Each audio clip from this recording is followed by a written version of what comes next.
चलिए next chapter है, देखिए वर्क एंड एनर्जी। ओके, या आप वर्क एनर्जी पावर के नाम से आपको ये चैप्टर मिल जाएगा। ठीक है स्टूडेंट्स, तो आइए स्टार्ट करते हैं। सबसे पहले वही बेसिक डेफिनेशन है अपनी वर्क की। ओके, अब देखो 9th क्लास में आपने पढ़ा होगा, ठीक है स्टूडेंट्स, 9th क्लास में आपने वर्क एनर्जी एंड पावर पढ़ा होगा, ठीक है ना। तो वो सब अपनी जगह है, यहाँ पर थोड़ा सा लेवल अलग होगा जैसा कि आपको पता है क्लास 11th में। ओके, तो उसके अकॉर्डिंग हम डिस्कस करते हैं। सबसे पहले बच्चों नोट करिए, फिर मैं आपको समझाता हूँ। वर्क, सबसे पहले नोट करिए वर्क डेफिनेशन। ओके, नोट करिए, फिर मैं आपको समझाता हूँ क्या चल रहा है। When force acts on a body, when force acts on a body, when force acts on a body and there is a displacement and there is a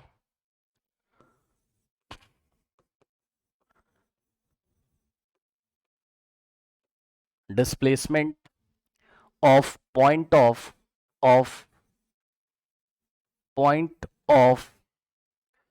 application of force, point of application of force, then work is done, then work is sorry, then work is done. अब थोड़ा सा ध्यान देंगे बच्चों, देखिए 9th वाली definition से थोड़ा निकल के बाहर आ रहे हैं। मतलब सुनो, 9th क्लास में बच्चों क्या डेफिनेशन पढ़ी थी हम लोगों ने, याद करिए, या आपने 9th क्लास में जो पढ़ा था। देखिए, there is a displacement of the point of application of force, ये बड़ा इंपॉर्टेंट यहाँ पर लाइन है, इसको आप फोकस करिएगा। देखिए 9th क्लास में क्या करते थे हम लोग, ठीक, 9th क्लास में आपको पढ़ाया गया था, कोई एक छोटा सा फॉर्मूला शायद पढ़ाया गया था आपको ना, ऐसा कुछ, work is equal to force into displacement. F का मतलब फोर्स और एस का मतलब डिस्प्लेसमेंट। ठीक, यहां पर आपको बताया गया था कि अगर आप फोर्स लगाओगे और बॉडी में अगर डिस्प्लेसमेंट हो जाता है तो वर्क डन हो रहा है फिजिक्स में, ऐसा कुछ आपको क्लास 9th में पढ़ाया गया था। मेरे ख्याल से आपको बात समझ में आती है। ठीक, फोर्स लगाया आपने और बॉडी में अगर डिस्प्लेसमेंट हो रहा है, मतलब 9th क्लास तक हम लोग जब छोटे मोटे बच्चे थे तो कुछ ऐसा पढ़ाया जाता था। ये बॉडी रखी, इस पे आपने फोर्स लगाया और उसमें डिस्प्लेसमेंट हो गया तो वर्क डन है। ठीक है भाई, बहुत अच्छी बात है। लेकिन बच्चों क्या ऐसा भी हो सकता है कि बॉडी में क्या बहुत अच्छी डेफिनेशन है, क्या ये बहुत अच्छी डेफिनेशन है? तो जवाब है नहीं। जैसे कि एक आप छोटा सा एग्जांपल ले सकते हो क्या? देखो बच्चों, मान लो हमने क्या किया, ध्यान से जरा समझिएगा, हमने क्या किया, देखिए हमने बच्चों यहाँ एक रिजिड सरफेस ले लिया, जैसे कि दीवार जो होती है ना, वॉल, हमने यहाँ पर एक वॉल ले ली, समझिएगा जरा। ठीक, ये देखिए इस तरीके से हमने एक वॉल ले ली, दीवार ले ली यहाँ पर, सही है। और यहाँ पर क्या किया, देखिए ये ग्राउंड है बच्चों आपका, और ग्राउंड पे मैं खड़ा हो गया और मैंने ना एक बॉल ली, बॉल रबर की बॉल ले लो या एक बड़ा सा बलून ले लो, है ना, रबर की बॉल ले लीजिए या बलून ले लीजिए। ओके, चलिए एक बलून ले लेते हैं हम लोग, या स्फेरिकल रबर की बॉल है जो कंप्रेसिबल है, यानी कि आप इसको कंप्रेस कर सकते हो।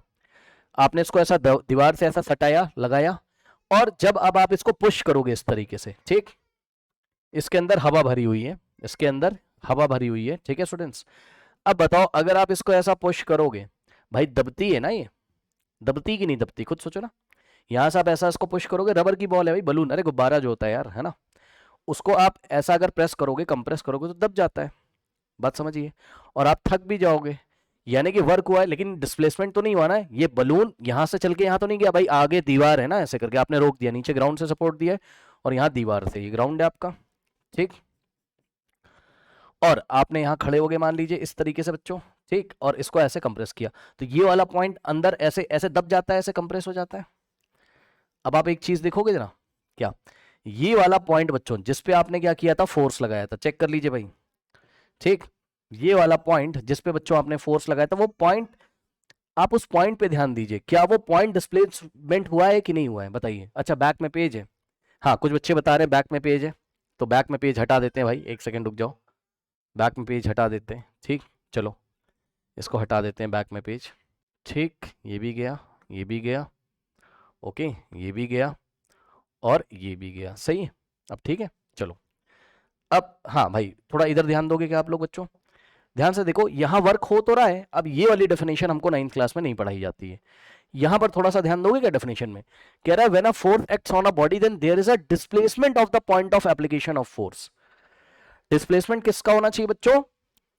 Displacement of point of application of force. मतलब समझो, जिस पॉइंट पे बच्चों आपने फोर्स लगाया है, ध्यान सुन लीजिए, ये वाला पॉइंट, गुब्बारे का ये वाला पॉइंट, ये वाला पॉइंट का नाम रखा मैंने सपोज पी। तो बच्चों पी पॉइंट डिस्प्लेस हो जाएगा ना थोड़ी देर के बाद। भाई आपने कंप्रेस किया, ये पॉइंट पी यहां चला जाएगा थोड़ी देर के बाद, पी डैश पोजीशन पे। ठीक, पॉइंट पी यहां आ जाएगा थोड़ी देर के बाद। ठीक है, तो देखा आपने, जिस पॉइंट पे आपने एप्लीकेशन किया है किसका? फोर्स का।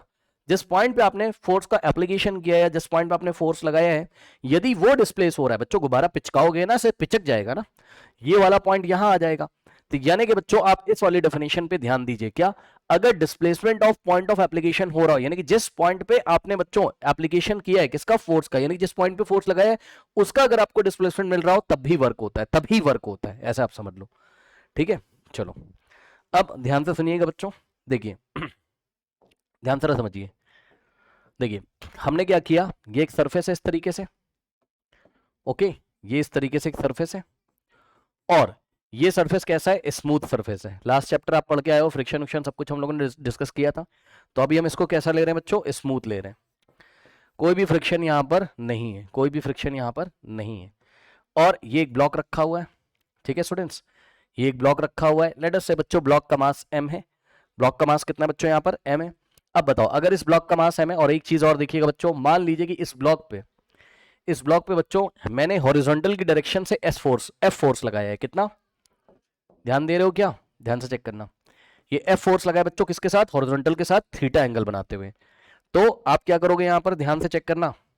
ये जो हॉरिजॉन्टल है, हॉरिजॉन्टल मतलब ये जो ग्राउंड है, इसके पैरेलल इस तरीके से आपने एक लाइन ड्रॉ करी, और यहां पर बच्चों आपने क्या किया? एंगल बना दिया थीटा। मैंने कहा फोर्स कैसे लगा हुआ है? तो आपने बोला देखो सर, ये वाले ब्लॉक पे ना हमने फोर्स लगाया है हॉरिजॉन्टल के साथ थीटा एंगल पे। मैंने कहा ठीक है भाई, बहुत अच्छी बात है। और वैसे तो आप लोगों को पता ही है कि फोर्स एक बच्चों वेक्टर क्वांटिटी है यहाँ पर, है ना। तो फोर्स की डायरेक्शन अगर मैं आपसे पूछूं तो आप साफ साफ बता दोगे। आप बोलोगे सर एफ न्यूटन का फोर्स लगाया हुआ है।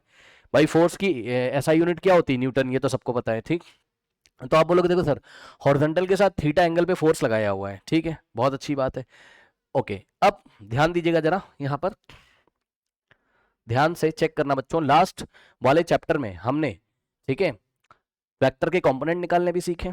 ठीक, तो निकाल लीजिए कंपोनेंट। और कंपोनेंट निकालने से पहले क्या आप बच्चों इस ब्लॉक के फ्री बॉडी डायग्राम के बारे में सोच सकते हैं? तो इसको थोड़ा सा बाहर निकालोगे क्या?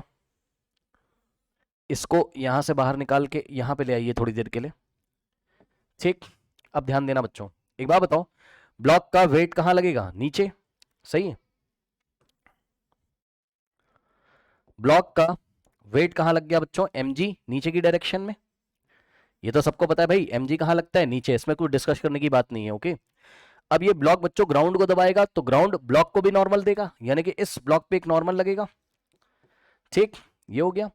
अब क्या इस फोर्स के तुम कंपोनेंट निकाल सकते हो? क्योंकि तुमने इसको पकड़ के ऐसे खींचा, और ब्लॉक, सपोज ब्लॉक ने कितना डिस्प्लेसमेंट कर लिया? s displacement. मान लो ब्लॉक ने कितना डिस्प्लेसमेंट कर लिया बच्चों? s। ये s डिस्प्लेसमेंट आगे चला गया, है ना भाई, ब्लॉक खिसक के आगे चला गया होगा आपने ऐसे। और या फील भी कर सकते हो, या फील भी कर सकते हो, एक खिलौने वाली जो गाड़ी होती है उसको आप ऐसा डोरी से बांध के जब ऐसा खींचोगे थीटा एंगल पे तो गाड़ी आगे आती है। फर्श पे, फ्लोर पे गाड़ी इस तरीके से आगे चलती है। ठीक है ना। अब ध्यान दीजिए जरा, देखिए अब आप क्या करोगे, ये थोड़ा नॉर्मल ठीक से कर लो यार, परपेंडिकुलर, है ना। ये इसका फ्री बॉडी डायग्राम है ना, ये परपेंडिकुलर इस तरीके से लगेगा। नाउ अब ध्यान दो, ये जो फोर्स है बच्चों उसके दो कंपोनेंट बनाओगे आप। एक हॉरिजॉन्टल वाला, ये वाला हो जाएगा आपका क्या? F cos theta. और इसके ऊपर एक परपेंडिकुलर ड्रॉ करोगे तो क्या बनेगा आपका? यहां से बताइए क्या बनेगा यहां से आपके पास? F sine theta. ठीक है, अब अगर आप ध्यान से चेक करें बच्चों, इस बॉडी में डिस्प्लेसमेंट कितनी हो रही है? एस हो रही है। तो ध्यान से सुनिए, ध्यान से सुनिएगा जरा, एक बात बताओ, क्या ये ब्लॉक बच्चों ऊपर जा रहा है या नीचे जा रहा है? ऐसा तो नहीं है। ये फर्श तोड़ के नीचे भी नहीं जा रहा है, ये ऊपर भी नहीं जा रहा है। इसका मतलब आप समझ रहोगे, एन और एफ साइन थीटा, फोर्स के दो कंपोनेंट निकाल लिए तो इस फोर्स का काम खत्म। ठीक, अब इस फोर्स के दो कंपोनेंट है, F sine theta, F cos theta. तो एफ साइन थीटा को देखो पहले, एफ साइन थीटा और नॉर्मल एक ही डायरेक्शन में और इसी ब्लॉक पे लग रहे हैं, यानी कि बच्चों इसको आप बोलोगे क्या? एफ परपेंडिकुलर, यानी कि ये फोर्स का परपेंडिकुलर वाला कंपोनेंट है और ये क्या है, एफ पैरेलल है, यानी कि इसी फोर्स का ये पैरेलल यानी कि हॉरिजॉन्टल कंपोनेंट है। हॉरिजॉन्टल कंपोनेंट को एफ पैरेलल बोला और उसको एफ परपेंडिकुलर बोला, ठीक। अब ध्यान सुनो बच्चों, ये जो एफ साइन थीटा है, ठीक, और नॉर्मल एक ही डायरेक्शन में, तो भैया एफ साइन थीटा और नॉर्मल मिलकर किसको बैलेंस कर रहे होंगे, एमजी को। ऐसा समझ सकते हो, तो ब्लॉक ना ऊपर जा रहा है नीचे, इक्वेशन आप बना सकते हो N plus F sine theta बराबर एमजी। तो अब बच्चों अगर मोटी मोटी बात देखो, इस फोर्स को कट कर दिया क्योंकि इसके दो कंपोनेंट बना लिए, एफ साइन थीटा और नॉर्मल मिलकर मैं लिख दूं क्या, कहीं लिख दूं क्या, एफ साइन थीटा और नॉर्मल मिलके किसको बैलेंस कर रहे होंगे, वेट को, ठीक, एमजी को, ये लीजिए। तो इनका भी खेल खत्म हो गया, एफ साइन थीटा नॉर्मल और एमजी, इनको भी मत देखो। अब आप देखो, अब आप केवल क्या बच रहा है आपके पास, एफ कॉस थीटा, ठीक। तो अब बताइए बच्चों, ये एफ कॉस थीटा ही तो ब्लॉक को आगे ले जा रहा है, ये सुनो, ये एफ कॉस थीटा ही तो ब्लॉक को आगे ले जा रहा है। अब ध्यान से चेक करो बच्चों, ये एफ कॉस थीटा इस ब्लॉक को ऐसा आगे ले जा रहा है, तो इस डायरेक्शन में मतलब हॉरिजॉन्टल डायरेक्शन में फोर्स कितना लग रहा है, एफ कॉस थीटा, और फोर्स के लाइन ऑफ एक्शन में डिस्प्लेसमेंट कितना हो रहा है, फोर्स के लाइन ऑफ एक्शन की डायरेक्शन में, या फोर्स ऑफ, या फोर्स के लाइन ऑफ एक्शन का मतलब समझते हो ना, एक इमेजिनरी लाइन ड्रॉ करोगे जिस लाइन का लॉन्ग फोर्स लगा हुआ है, तो ये जो डॉटेड लाइन है, ठीक, ये जो डॉटेड लाइन है यही क्या है, फोर्स का लाइन ऑफ एक्शन है, यही क्या है, फोर्स का लाइन ऑफ एक्शन है। कौन से फोर्स का, इस फोर्स का जो हॉरिजॉन्टल कंपोनेंट है एफ कॉस थीटा। तो इधर एफ कॉस थीटा लग रहा है और डिस्प्लेसमेंट भी इधर ही हो रहा है, तो वर्क कितना हो जाएगा, वर्क का एक और डेफिनेशन आपने शायद 9th क्लास में पढ़ा होगा क्या, कि हमें क्या करना है, हमें फोर्स लेना है और उस फोर्स के लाइन ऑफ एक्शन में हुए डिस्प्लेसमेंट के साथ फोर्स को मल्टीप्लाई करना है, तो हमें वर्क यहां पर मिल जाएगा। तो ध्यान से चेक करिए बच्चों, क्या वर्क आपको इस तरीके से मिल जाएगा, देखिएगा जरा,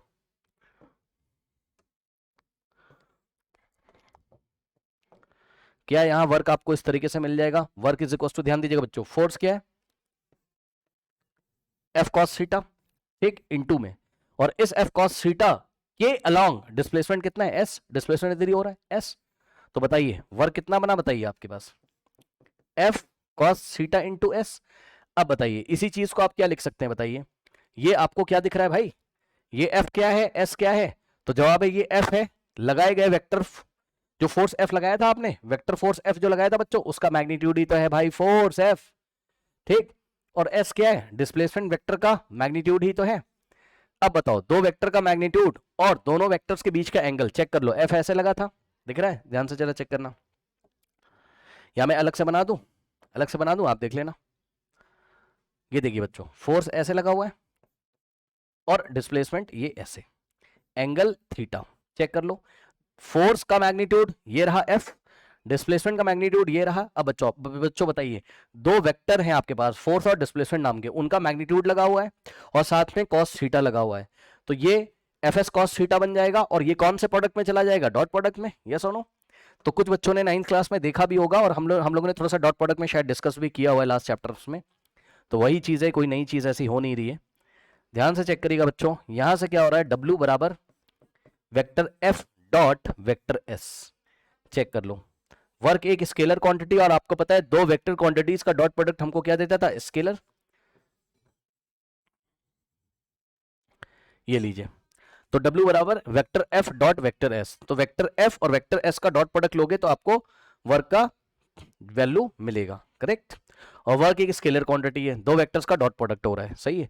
इसको ओपन करोगे, इसको ओपन करना सिखाया था बच्चों, mod of F, mod of S और cos of angle between these two vectors, okay, dot product open करना आता है ना, याद है, mod of F mod of S, यानी कि F का मैग्नीट्यूड S का magnitude into cos of angle between these two vector, यानी फोर्स और डिस्प्लेसमेंट के बीच का वेक्टर, करेक्ट। तो आई थिंक आपको बात समझ में आती होगी। तो इस तरीके से बच्चों W बराबर क्या हो गया, vector F dot vector S, ठीक है ना। इसका एक स्क्रीनशॉट ले लीजिए बच्चों, ठीक, धीरे धीरे हम आगे बढ़ते हैं, इसका एक स्क्रीनशॉट ले लीजिए।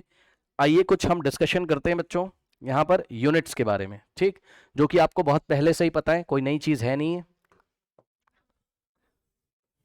चलिए यहाँ पे हम डिस्कशन करते हैं किसकी, यूनिट्स के बारे में। तो बच्चों इसका यूनिट जो है आपका क्या है, इसका यूनिट में भी आप एसआई यूनिट लोगे, सो जूल होगा इसका, एसआई यूनिट है ना।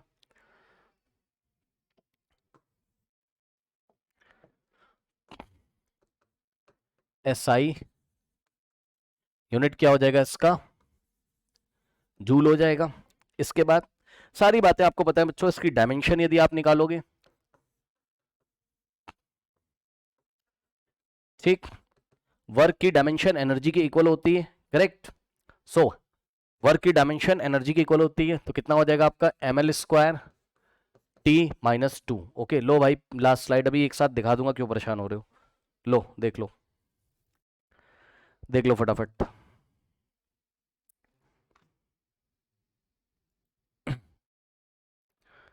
नाउ नाउ स्टूडेंट्स, ये हो गई इसकी डायमेंशन, सभी लोग निकाल सकते हैं, कोई बहुत बड़ी बात है नहीं। उसके बाद बच्चों जो रिलेशन आपको चैप्टर नंबर 1 में याद कराए थे हमने, 1 अर्ग, ठीक है, सीजीएस सिस्टम में वर्क का यूनिट क्या है, erg. 1 erg is equals to 10 raise to the power -7 joules होता था, याद है, जे का मतलब जूल्स, ठीक। और इसी तरीके से बच्चों 1 joule is equals to 10 to the power 7 erg, ठीक है ना। तो ये रिलेशन छोटी मोटी बातें हैं पुरानी, याद रखेंगे, सवाल करने में आपके काम आती हैं, ठीक। अच्छा, अब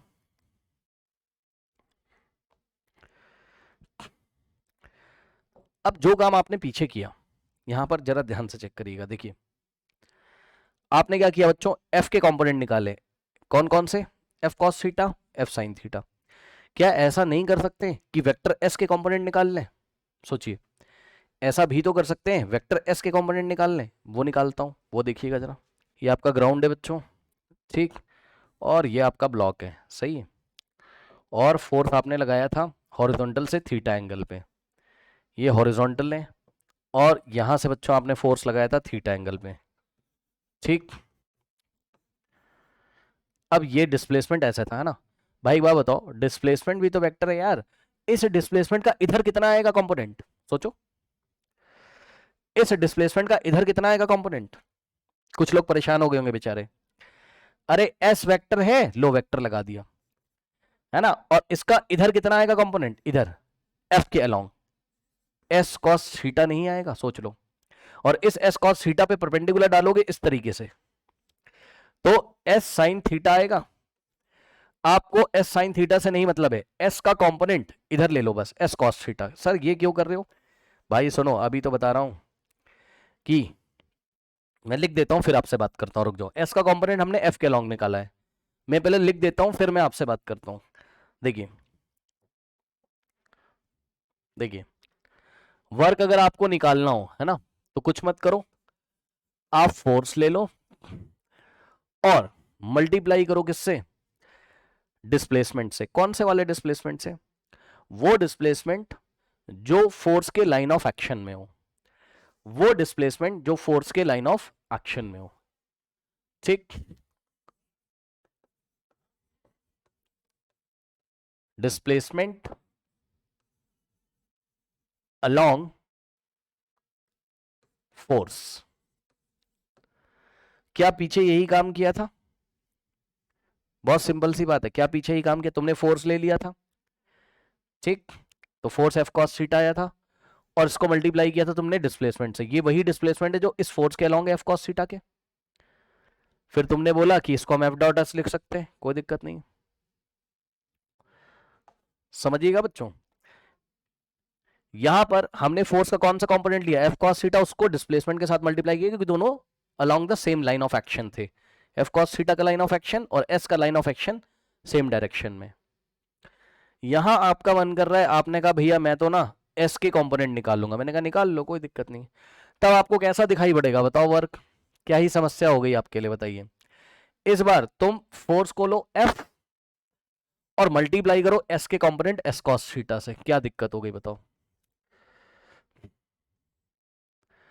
क्या दिक्कत हो गई। वो डेफिनेशन फॉलो हो रहा है, फोर्स ले लिया और फोर्स के लाइन ऑफ एक्शन, ये फोर्स का लाइन ऑफ एक्शन है, और इस फोर्स के लाइन ऑफ एक्शन में डिस्प्लेसमेंट ले लिया। अब इस फोर्स के लाइन ऑफ एक्शन में डिस्प्लेसमेंट एस नहीं है, एस का कंपोनेंट एस कॉस थीटा है। इस फोर्स के लाइन ऑफ एक्शन में डिस्प्लेसमेंट एस नहीं है, डिस्प्लेसमेंट एस का कंपोनेंट एस कॉस थीटा है, ठीक। अब बताओ भाई क्या दिक्कत हो जाएगी तुम्हें, ये क्या लिखा है एक तरीके से बताओ, एफ एस कॉस थीटा ही तो लिखा हुआ है, क्या दिक्कत हो गई बताओ। तो यहां से तुम दोबारा W बराबर एफ डॉट एस नहीं कर सकते हो, बताओ, जहां पर आप समझ सकते हो कि थीटा क्या है, theta is the angle between S and F, या theta is the angle between F and S, आप बोल सकते हैं, कोई समस्या नहीं होनी चाहिए। ठीक है स्टूडेंट्स, ओके। सो एस क्या है यहां,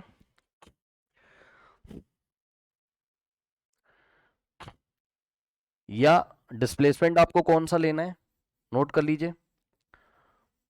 डिस्प्लेसमेंट आपको बच्चों कौन सा लेना है, displacement of the body along the force लेना है, displacement of the body along the force लेना है। क्या ये बात मैं सही बात कर रहा हूं, अलोंग द फोर्स लेना है बच्चों, क्या ये बात मैंने सही, बहुत इंपॉर्टेंट बात है, क्या ये बात मैंने सही कर दी है, displacement of the body along the force लेना है।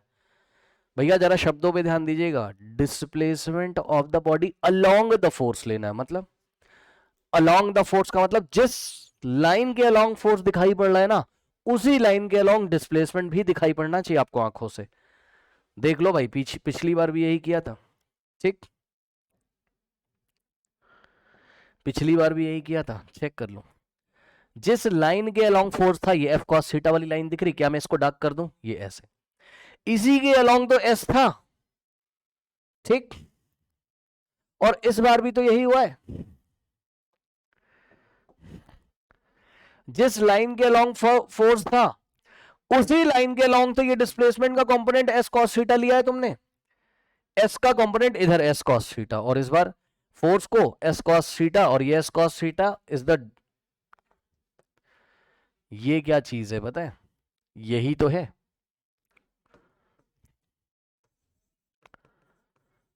डिस्प्लेसमेंट अलोंग फोर्स, सही है, यही तो है, तो बस यही है। और देख लो भाई, अब बता दिया है, और क्या इसमें डिस्कस ऐसा कुछ करने वाला है नहीं। अब ध्यान से जरा चेक करो बच्चों, 2-3 केस में आपको दिखाऊंगा जिसमें आपको कुछ अच्छा फील होगा, ओके। तो मैं आपको दिखाता हूं,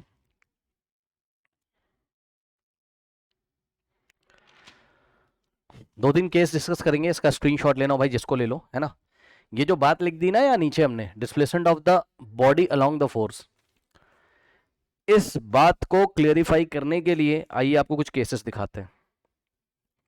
ये अभी भी दिमाग में सही से आ नहीं रहा होगा बच्चों का, बच्चों के दिमाग में, है ना, टेंशन नहीं है कोई, अभी क्लियर हो जाएगा। देखो ये बहुत बड़ी बात लिख रहा है बच्चों, इसको ध्यान दीजिएगा जरा।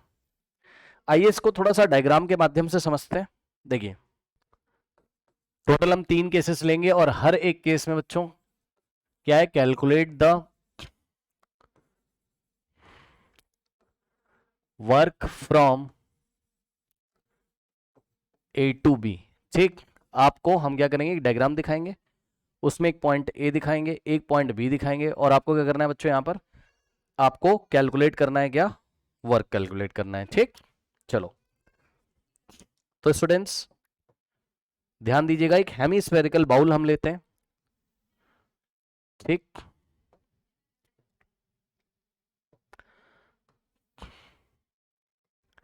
समझ जाना भाई, ये एक हेमीस्फेरिकल बाउल हमने लिया, थोड़ा टेढ़ा मेढ़ा बच्चा बन रहा हो तो भैया इग्नोर कर लेना,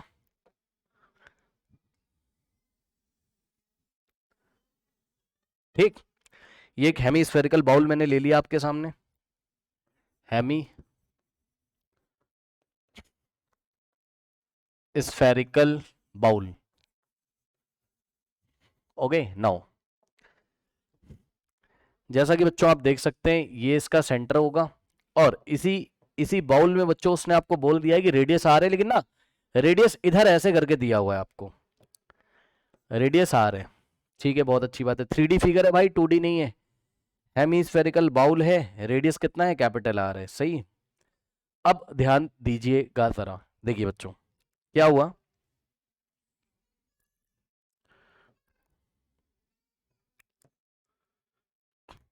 ये देखिए,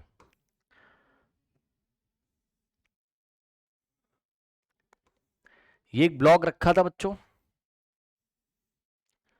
यहां पर, इसके एकदम बॉटम वाले पॉइंट पे, ठीक ठीक, एक बॉटम वाले पॉइंट पे यहां पर रखा था क्या, ब्लॉक, ओके। नाउ अब देखो, इस पे हमने क्या किया बच्चों, हॉरिजॉन्टल डायरेक्शन में कांस्टेंट फोर्स लगाया है, समझ जाना भाई। हमने क्या किया, इस पे ऐसा हॉरिजॉन्टल डायरेक्शन में हमने क्या किया, एक कांस्टेंट फोर्स लगाया, सुन लो बच्चों, फोर्स कैसा है, कांस्टेंट है, लिख दूं, फोर्स कैसा है, कांस्टेंट है। कैसे लगाया, हॉरिजॉन्टल। बहुत सारे लोगों को यही नहीं पता है कि हॉरिजॉन्टल क्या होता है। हॉरिजॉन्टल, तो ध्यान से सुनिए, हॉरिजॉन्टल क्या होता है। हॉरिजॉन्टल का मतलब होता है बच्चों, ये ऐसे है ना, ऐसे मतलब ये जो ग्राउंड है इसके पैरेलल। ठीक, तो क्या आप यहां फोर्स की डायरेक्शन दिखा सकते हो, ये ऐसे लगाया, इस पे भी अभी भाई कुछ सोचो ना, एक बाउल में ऐसा ब्लॉक रखा है, उस पर लगा जा रहा है फोर्स, लगा रहे बेचारा ऊपर चढ़ता जाएगा चढ़ता जाएगा चढ़ता जाएगा। ठीक, तो यहाँ फोर्स एफ, इसके बाद ऐसे लगाते रहे, ये यहाँ आ गया होगा चढ़ते चढ़ते। समझ जाना, बहुत अच्छा तो बन नहीं पा रहा है। क्या हो गया भाई, माइक बंद कर लो, कोई डर जाएगा रात में पढ़ रहा होगा तो। नाउ ध्यान से चेक करो, देखो ये फोर्स एफ लगा, ठीक, और ये ब्लॉक बच्चों फिर यहां आ गया। ठीक, ये देखिए लगातार आपने ऐसा करके एफ लगाया। अब ध्यान से सुनो, पूछा गया वर्क कितना हो रहा है, पूछा गया वर्क बताइए कितना हो रहा है। ठीक, अब बच्चों ध्यान से सुनोगे, क्या ध्यान से सुनोगे, देखो ये वर्टिकली ऊपर भी चल रहा है आगे भी बढ़ रहा है, एक एक साथ दो तरीके के मोशन कर रहा है। क्यों भाई, ब्लॉक के बारे में तुम सोच सकते हो, आगे भी बढ़ रहा है ऊपर भी उठ रहा है। मानते हो कि नहीं इस बात को, हाँ मानते हो कि नहीं इस बात को, बताओ। आगे ये कितना बढ़ा, रेडियस आर के इक्वल, मानते हो कि नहीं इस बात को। हॉरिजॉन्टल में कितना चला ये आर, यानी कि डिस्प्लेसमेंट एस की वैल्यू हॉरिजॉन्टल वाली, पैरेलल वाली, एस पैरेलल का मतलब हॉरिजॉन्टल, कितना हो गया आर। अब एक बात बताओ, वर्क की डेफिनेशन क्या थी, चेक करो। किसको किसको मल्टीप्लाई करना है, फोर्स को लेना है, और फोर्स को लेना है, और आपको डिस्प्लेसमेंट कौन सा चाहिए, अलोंग द फोर्स। डिस्प्लेसमेंट कौन सा चाहिए, अलोंग द फोर्स। तो ध्यान से चेक करो जरा, एक बार बताओ भाई, दो तरीके के डिस्प्लेसमेंट हो रहे हैं, ये एक्स एक्सेस में और ये वाई एक्सेस में। तो जो फोर्स लगा रहे हो तुम, इस फोर्स के अलोंग वाला डिस्प्लेसमेंट कौन सा है, बताओ।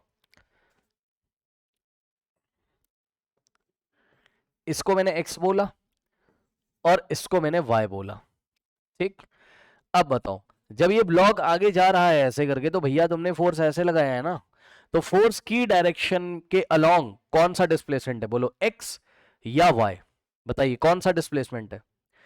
वाई कैसे, अरे ये तो बिल्कुल गलत जवाब आपने दे दिया, आपको दिख नहीं रहा है क्या, ये ब्लॉक को ऐसा प्रेस करके आप रख रहे हो, तो एक्स के अलोंग ही तो फोर्स लगा रहे हो, तो डिस्प्लेसमेंट ब्लॉक ने कितना किया, एक्स एक्सिस में ही तो किया, यहां से यहां। वाई कैसे आप बता रहे हो भाई, एक बार बताओ, मैं आपसे ये सवाल पूछ रहा हूं कि, देखो मैं आपको सवाल लिख दूं भाई, मैं आपसे ये पूछ रहा हूं, मुझे ये बताओ कि displacement along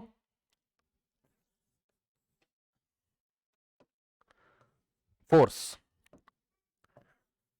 displacement along force बताओ, मतलब जिस डायरेक्शन में फोर्स लग रहा है, फोर्स नहीं दिख रहा है क्या आपको, फोर्स ऐसे लग रहा है ना, हॉरिजॉन्टल, ऐसे ऐसे ऐसे ऐसे लगातार फोर्स ऐसे। भाई तुम एक ब्लॉक रख लो सेमी, ऐसे अपनी फिंगर ऐसे कांस्टेंट फोर्स से लगा रहे हो, चढ़ता जाएगा चढ़ता जाएगा चढ़ता जाएगा चढ़ता जाएगा चढ़ता जाएगा, तो फोर्स की डायरेक्शन लगातार इधर थी ना, जिस डायरेक्शन में फोर्स थी उसके अलोंग डिस्प्लेसमेंट कितना है बताइए, ये वाला या ये वाला। यार सीधी सी बात है, ऐसे करके फोर्स लगाए, हॉरिजॉन्टल फोर्स लगाए, तो फोर्स के अलोंग जो डिस्प्लेसमेंट है वो ऐसे ही तो है, बताओ। ये वाला एस पैरेलल, यानी कि आर के इक्वल।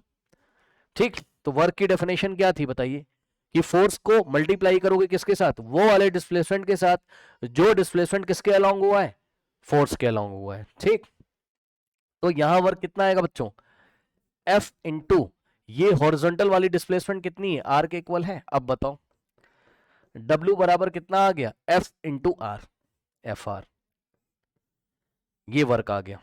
कोई डाउट है बताइए, कोई डाउट है। अब देखो यहाँ कंफ्यूजन क्या हो सकती थी वो मैं आपको बता रहा हूं, कुछ लोग क्या करेंगे कंफ्यूजन, ध्यान सुनो, वो क्या बोलेंगे, ध्यान सुनो, वो सोचेंगे अच्छा W बराबर क्लास 9th में चले जाएंगे, ध्यान सुनो, क्लास 9th के अकॉर्डिंग कुछ लोग क्या करेंगे, W बराबर क्या कर देंगे, ध्यान से सुनिए, पता है, बोलेंगे अच्छा हमें पढ़ाया गया था फोर्स इनटू डिस्प्लेसमेंट, सही है ना। देखो बच्चों, गलती होगी, मिस्टेक।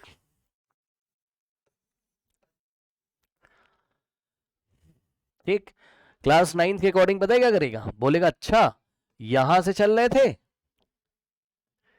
ये इनिशियल पॉइंट है ए, और यहां पहुंच गए, ये फाइनल पॉइंट है बी। तुरंत बच्चा बोलेगा इनिशियल पॉइंट और फाइनल पॉइंट के बीच का डिस्टेंस निकाल लेता हूं, शॉर्टेस्ट डिस्टेंस, यही डिस्प्लेसमेंट हो जाएगा। देखो गलती क्या करेगा, ये एंगल 90 हो गया, ये रेडियस है आर, ये आर है, तो ए बी का लेंथ कितना आ जाएगा, वो बच्चा क्या सोचेगा कि जो डिस्प्लेसमेंट है वो कितना है, ए बी है ना। और फोर्स की वैल्यू एफ चिपका देगा गलती से, और डिस्प्लेसमेंट ए बी की वैल्यू क्या रख देगा, ध्यान से चेक करो। इस ट्रायंगल में पाइथागोरस थ्योरम लगाओगे तो ए बी की वैल्यू कितनी आ जाएगी, r√2, चेक कर लो। ये कर देगा, बोलेगा सर वर्क कितना आ रहा है, एफ इंटू r√2, है ना।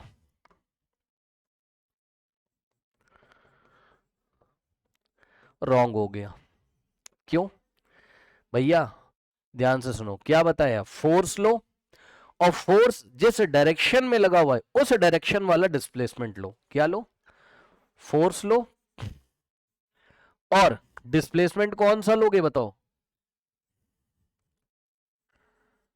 डिस्प्लेसमेंट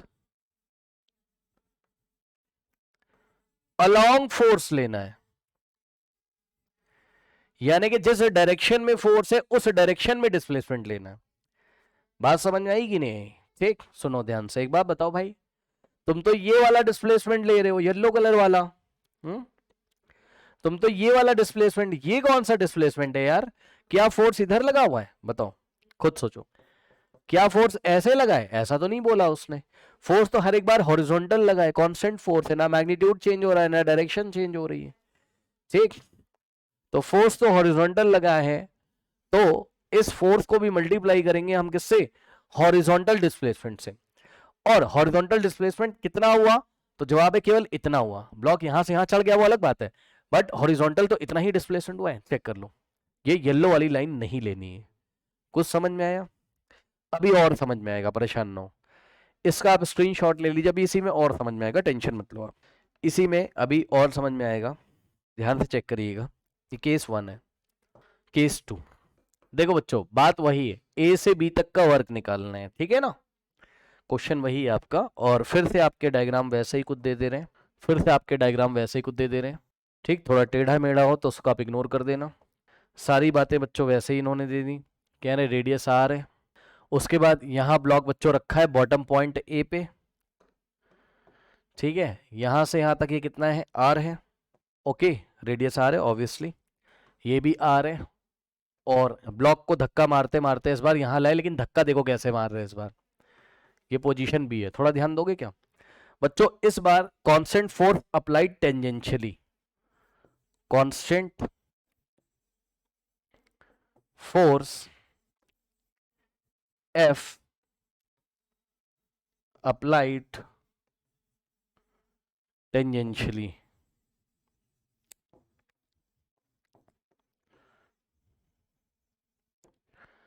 ध्यान से चेक करो। टेंजेंशियली का मतलब समझते हो आप लोग, बताओ, टेंजेंशियली का मतलब समझते हो, हाँ, मतलब ये जो कर्व आपको कटोरे का दिखाई पड़ रहा है, ये बाउल का, इस कर्व के टेंजेंशियली फोर्स लग रहा है, इस पे टेंजेंशियली, फिर ऐसे, समझ रहे हो क्या, मैं थोड़ा सा इसको डार्क कर दूं, ऐसे।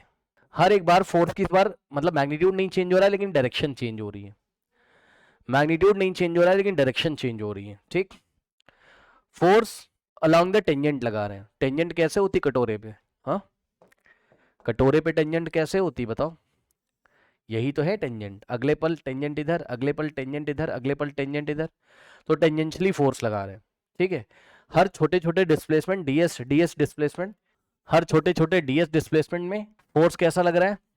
डीएस डिस्प्लेसमेंट का क्या मतलब है, यहां से यहां जाएगा, बहुत छोटा सा डिस्प्लेसमेंट करेगा डीएस, फिर यहां से यहां डीएस, फिर यहां से यहां डीएस, फिर यहां से यहां डीएस, फिर यहां से यहां डीएस। ठीक, ओके।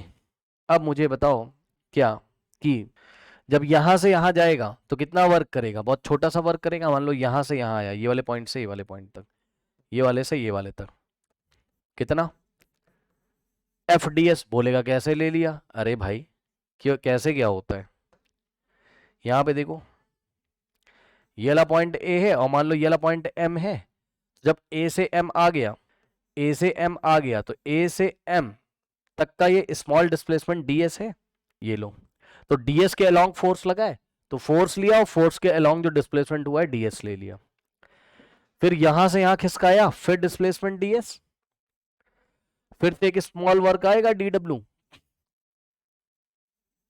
fds, अब यहां से यहां लेके आए फिर से एक स्मॉल वर्क होगा dw fds, और बार बार हम फोर्स के अलोंग ही डिस्प्लेसमेंट ले रहे हैं, क्योंकि जब ये वाला फोर्स ऐसे टेंजेंशियल लगाओगे तो ये डिस्प्लेसमेंट, ये फोर्स लगाओगे तो इतना डिस्प्लेसमेंट, ये फोर्स लगाओगे तो इतना डिस्प्लेसमेंट, ऐसा आपने कितने बार किया, इनफाइनाइट टाइम्स, तो यहां यहां पहुंच गया ये, तो इनफाइनाइट टाइम्स आपने जब किया तो ये जितने भी स्मॉल स्मॉल वर्क्स आ जाएंगे, इन सबको जब अगर आप ऐड कर दोगे, चेक कर लो, तो टोटल वर्क आ जाएगा, और राइट हैंड साइड बच्चों आप जब FDS सबको ऐड करोगे, FDS प्लस FDS,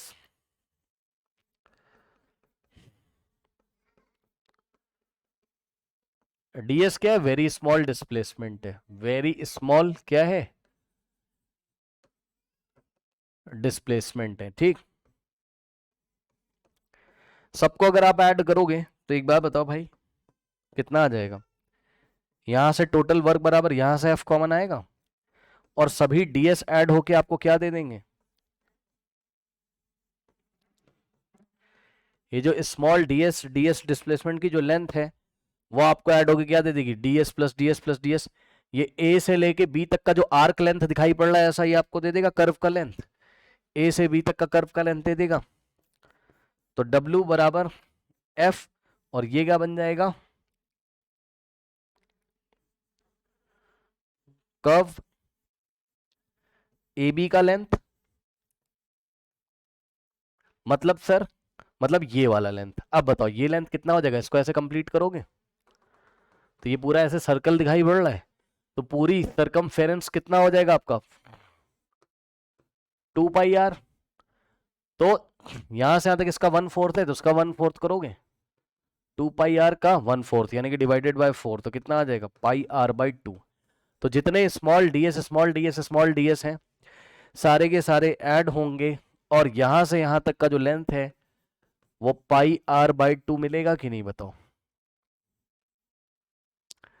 तो f इंटू ये जो कर्व AB का लेंथ है ये कितना आ जाएगा, f इंटू और कर्व AB का लेंथ यहां से यहां तक का लेंथ πr/2, क्या दिखाना चाहते हैं, इस बार वर्क कितना आया, मतलब A से B ले गए, लेकिन हमने बहुत बेसिक डेफिनेशन फॉलो करी है, क्या, फोर्स और फोर्स की डायरेक्शन में डिस्प्लेसमेंट लिया हर एक बार, इतनी सी लेंथ ds में, फोर्स इधर था और डिस्प्लेसमेंट इधर, तो FDS प्लस FDS मतलब जिधर फोर्स है और फोर्स के अलोंग डिस्प्लेसमेंट को मल्टीप्लाई करके छोटे छोटे वर्क निकाल लिए, सबको जब जोड़ देंगे तो टोटल वर्क इस बार इतना आ रहा है, डेफिनेशन बेसिक फॉलो कर रहे हैं क्या, फोर्स और फोर्स के अलोंग वाला डिस्प्लेसमेंट लेके मल्टीप्लाई करना है, और सुनो यहां हमने सिंपली अर्थमेटिक से इसको ऐड कर दिया, नॉर्मल तरीके से क्यों ऐड कर दिया भाई, एक बात बताओ, वर्क क्या है, स्केलर क्वांटिटी है ना, वर्क क्या है, स्केलर क्वांटिटी है ना, तो अगर आपने ऐड कर दिया तो क्या दिक्कत है बताओ,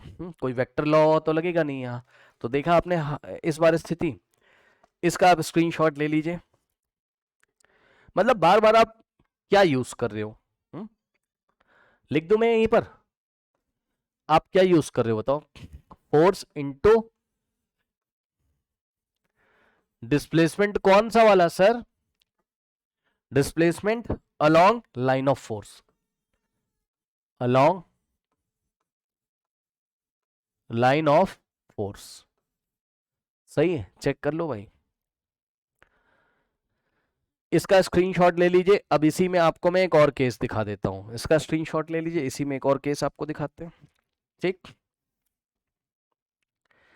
नाउ अच्छा कोई बच्चा क्या करेगा, इसमें भी वही मक्कारी करेंगे, वही गलती इसमें हो सकती, कौन सी वाली वही गलती सर, उसने जब बोल दिया है कि फोर्स टेंजेंशियली लग रहा है ना, उसके बावजूद भी बच्चे क्या करेंगे, उसने बोला A से B तक का वर्क कैलकुलेट करो, तो वही गलती दोबारा, क्या ध्यान से चेक करो, क्या आएगा सर, ये राइट एंगल ट्राइंगल है सर, ये आर है, और सर ये वाला सर डिस्प्लेसमेंट हो गया r√2, है ना, तुरंत बोल देगा sir work is equals to F into r√2। गलत हो गया,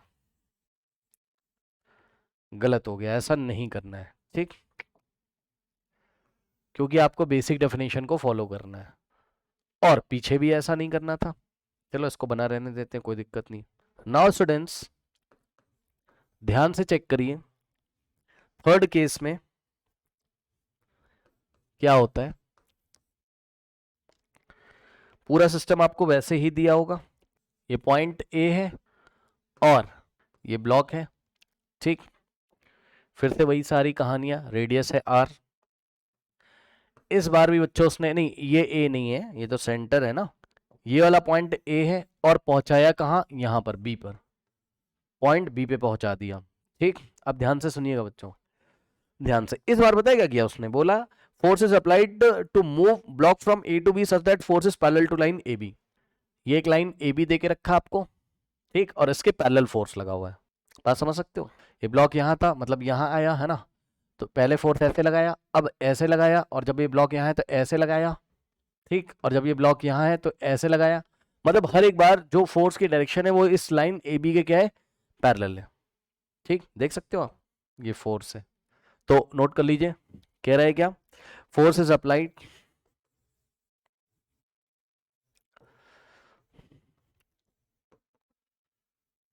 to move block, to move block फ्रॉम A to B such that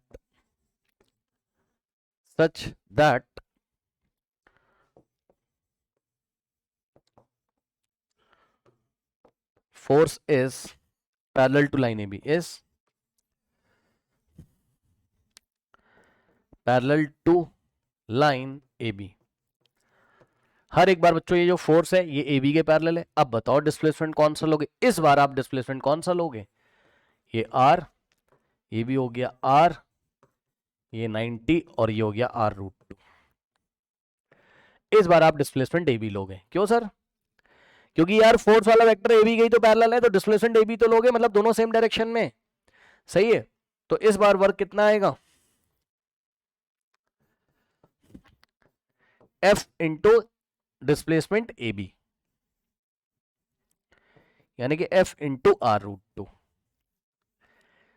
so W बराबर F r√2। बात समझ में आई। तो इस बार भी हमने बेसिक डेफिनेशन ही फॉलो करी है, चेक कर सकते हो आप। जिन लोगों को भैया परेशानी हो रही हो, इस फोर्स F को पैरेलली शिफ्ट करके AB के अलोंग ले आओ, ऐसे करके, क्योंकि वेक्टर को आप पैरेलली शिफ्ट कर सकते हो, ठीक, स्क्रीनशॉट ले लीजिए।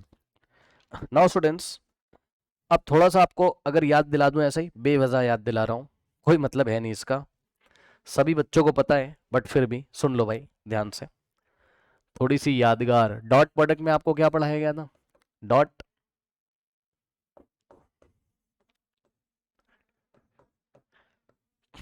प्रोडक्ट में आपको क्या पढ़ाया गया था, चेक कर लो भाई। Product of a vector,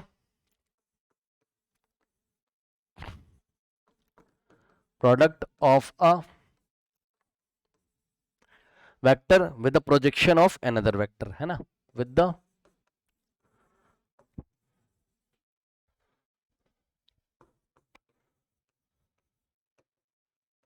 projection of another vector on it, on it, है ना, याद है, याद दिला दें, देखिए याद करिए बच्चों। मान लीजिए ये एक वेक्टर ए है, ठीक, याद आ जाएगा अभी तुरंत, कोई दिक्कत नहीं है। ये वेक्टर ए और ये वाला वेक्टर बी है, याद है, ये एंगल कितना था, थीटा। तो ए का प्रोजेक्शन बी पे जब लिया था, नहीं याद है तो फिर से सुन लो, ये ए का प्रोजेक्शन बी पे कितना आया था, येलो कलर से दिखा रहा हूं, ये आया था ए कॉस थीटा। कितना आया था, A cos theta. A cos theta क्या कहलाता था,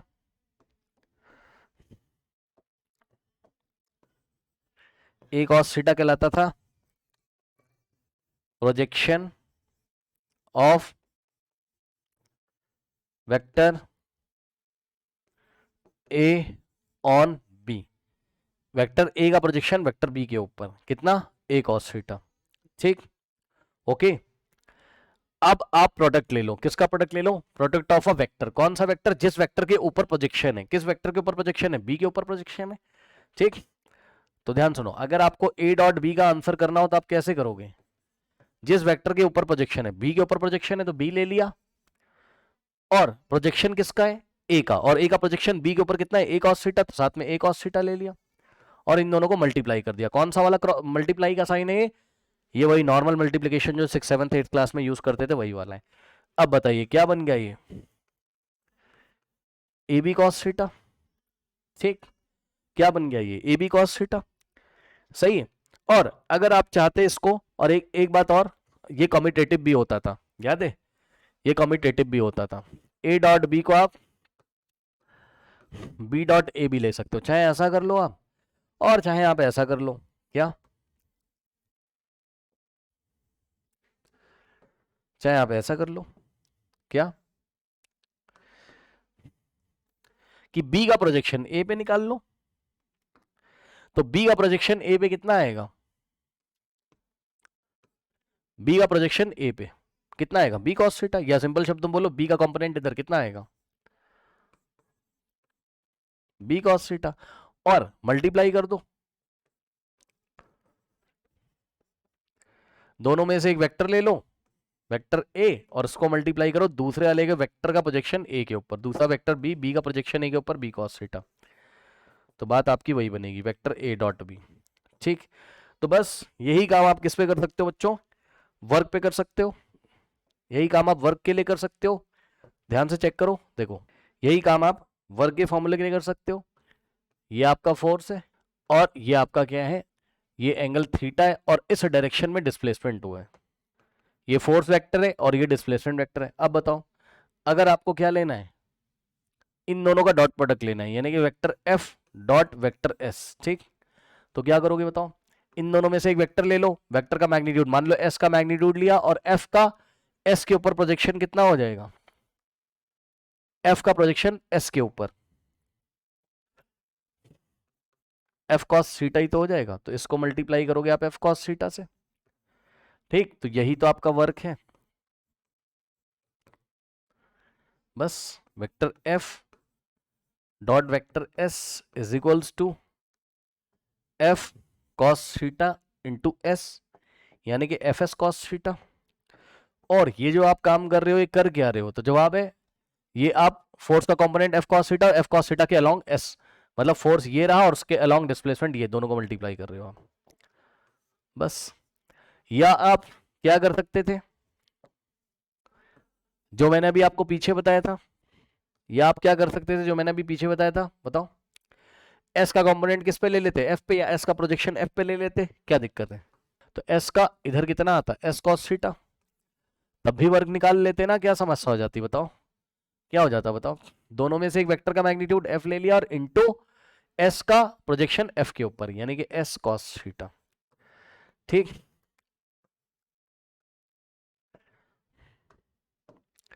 इसी को आप एस डॉट एफ या एफ डॉट एस बोल सकते थे, तो बात वही पड़ेगी आपकी, एफ एस कॉस थीटा, यहां पर भी डेफिनेशन फॉलो हो रही है, फोर्स और फोर्स के अलोंग डिस्प्लेसमेंट, फोर्स एफ, उसके अलोंग डिस्प्लेसमेंट कितना है, एस कॉस थीटा, दोनों को मल्टीप्लाई कर दिया तो ये आपका वर्क आ गया है। ठीक है ना, ओके। तो आप वर्क को दोनों तरीके से समझ सकते हो, फर्स्ट वाले केस में क्या किया आपने, ये फर्स्ट केस है और ये सेकंड केस है। ठीक, तो फर्स्ट केस में देखिए आपने कैसे निकाला है, थोड़ा सा नोट करोगे क्या, नोट करना चाहते हो तो, और ये तो सबको पता है, ये पॉइंट क्या कहलाएगा, point of application of force, है ना, जिस पॉइंट पे फोर्स आपने लगाया है वो पॉइंट आगे जा रहा है, एस डिस्प्लेसमेंट कर रहा है ना, ये पॉइंट एस डिस्प्लेस हो जाएगा, ये पॉइंट एस डिस्प्लेस हो जाएगा। नाउ फर्स्ट वाले केस में बच्चों वर्क को आप क्या लिख सकते हो, फोर्स का प्रोजेक्शन निकाला एस के ऊपर, है ना, सो डब्ल्यू बराबर एफ कॉस थीटा क्या था बताइए, फोर्स प्रोजेक्शन अलोंग एस,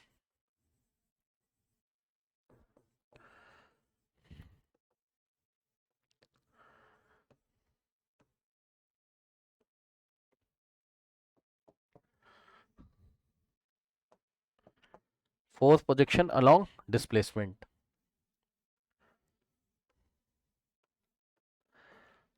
इसको मल्टीप्लाई किया एस से इनटू डिस्प्लेसमेंट, ठीक।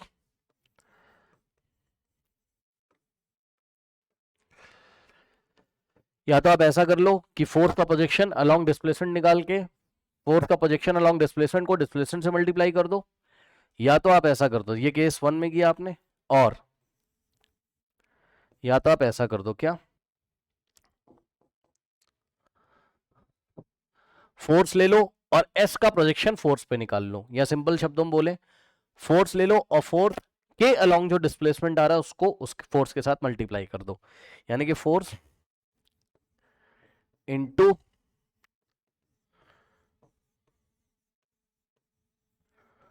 डिस्प्लेसमेंट अलोंग फोर्स, ये दोनों बातें क्या होती हैं, सेम होती हैं।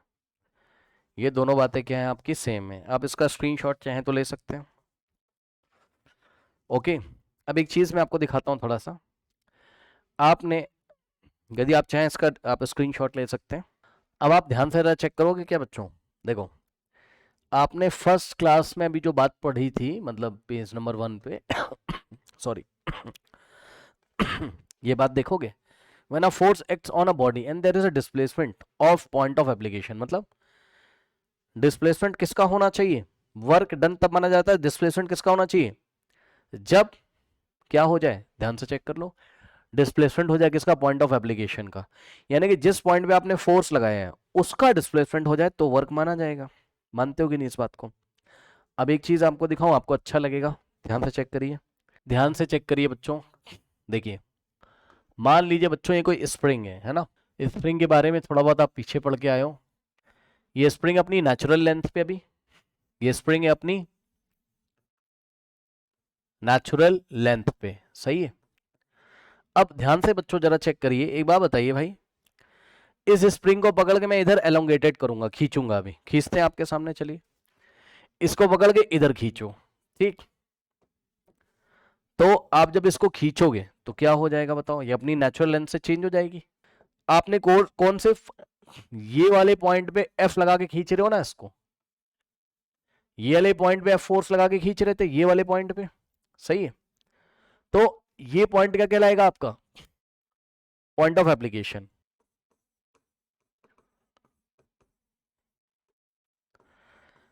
अब जरा मुझे बताओ क्या कि ये जो पॉइंट ऑफ एप्लीकेशन है, एफ फोर्स लगाने से ये डिस्प्लेस हुआ है कि नहीं हुआ है, बताइए हुआ है क्या। पूरी स्प्रिंग, यार स्प्रिंग तो हम लोग ने बांध के रखी थी ना, स्प्रिंग थोड़ी ना चल के आगे चली आई है, मतलब मैं ये कहना चाहता हूं ऐसा थोड़ी ना पूरा स्प्रिंग का पीस निकल के ऐसे चल के आ गया, नहीं। लेकिन जो पॉइंट ऑफ एप्लीकेशन था आपका, ठीक, ये वाला पॉइंट, तो पॉइंट ऑफ एप्लीकेशन तो मतलब डिस्प्लेस हो रहा है ना आपका, कितना, पहले ये यहां था, अब ये यहां पहुंच गया, इसने एक्स डिस्प्लेसमेंट कर लिए, चेक कर लिए, चेक कर लीजिए। तो हम बोलेंगे there is a displacement of the point of application, okay, so work is done, so work is done because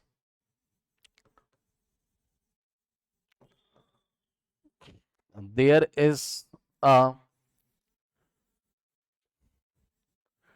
displacement of what, displacement of point of application, जिस point पे फोर्स का एप्लीकेशन है वो डिस्प्लेस हो गया, ठीक। तो work is done because there is a displacement of point of application of force.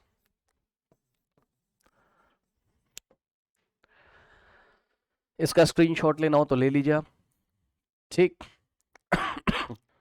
इसका स्क्रीनशॉट लेना हो तो ले लीजिए आप, ठीक है। नाउ स्टूडेंट्स नेक्स्ट देखिए, ध्यान से सुनिएगा, work can be positive, negative and zero. अब ध्यान से सुनिए, लो भैया 5th स्लाइड देख लो पहले तुम, लो देख लो। नाउ अब ध्यान से सुनिएगा बच्चों, देखिए जो वर्क होता है आपका, है ना, वर्क एक स्केलर क्वांटिटी, कोई दिक्कत नहीं है, वर्क एक स्केलर क्वांटिटी, कोई दिक्कत नहीं है, ठीक। लेकिन वर्क पॉजिटिव भी हो सकता है, नेगेटिव भी आ सकता है और जीरो भी हो सकता है, ठीक, कैसे, आइए आपको केसेस दिखाते हैं। ठीक है, आइए आपको केसेस दिखाते हैं। सो सबसे पहले नोट करिए, work can be positive, negative. अब ये बात हमेशा ध्यान रखिएगा भाई, work can be positive, negative and zero. Work का फॉर्मूला क्या है आपका, vector F dot vector S. अगर आप चाहें तो एक डायग्राम भी बना सकते हैं। ये डिस्प्लेसमेंट है, पॉइंट ऑफ एक्शन है, फोर्स ऐसे लग रहा है, और ये एंगल कितना है, थीटा है। Theta is the angle between F and S.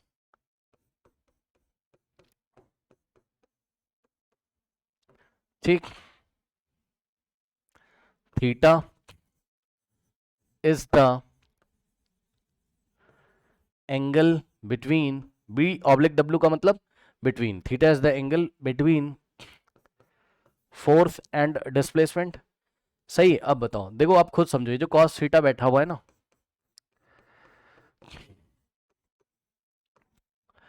ये जो कॉस थीटा बैठा हुआ है, ठीक, इस कॉस थीटा की वजह से भाई आपको पता है कि अलग अलग क्वाड्रेंट में, मतलब अगर एक्यूट एंगल है कॉस थीटा की वैल्यू पॉजिटिव, अगर ऑब्ट्यूज एंगल है यानी कि 90 से बड़ा है तो कॉस कहाँ आ जाएगा, सेकंड क्वाड्रेंट में, कॉस की वैल्यू कैसी हो जाएगी, नेगेटिव। और कॉस की वैल्यू नेगेटिव होने की वजह से वर्क कैसा हो जाएगा आपका, नेगेटिव। और कॉस की वैल्यू जब इस तरीके से हो जाए, यानी कॉस 90 हो जाए, यानी कि फोर्स और डिस्प्लेसमेंट के बीच एंगल अगर 90 हो रहा है, यानी कि फोर्स और डिस्प्लेसमेंट अगर परपेंडिकुलर डायरेक्शन में, तो वर्क कितना हो जाएगा, जीरो। क्या डाउट है बताइए, है ना। सो ध्यान से चेक करिए बच्चों, देखिए ध्यान से चेक करिए बच्चों, एक एक करके डिस्कस करें क्या। नंबर वन देखिए, पॉजिटिव वर्क आपको कब मिलेगा फिजिक्स में, है ना, या वर्क पॉजिटिव कब होगा। तो ध्यान से चेक करो, बहुत आसान है। ये आपका क्या है, डिस्प्लेसमेंट वेक्टर है, और ये आपका फोर्स वेक्टर है।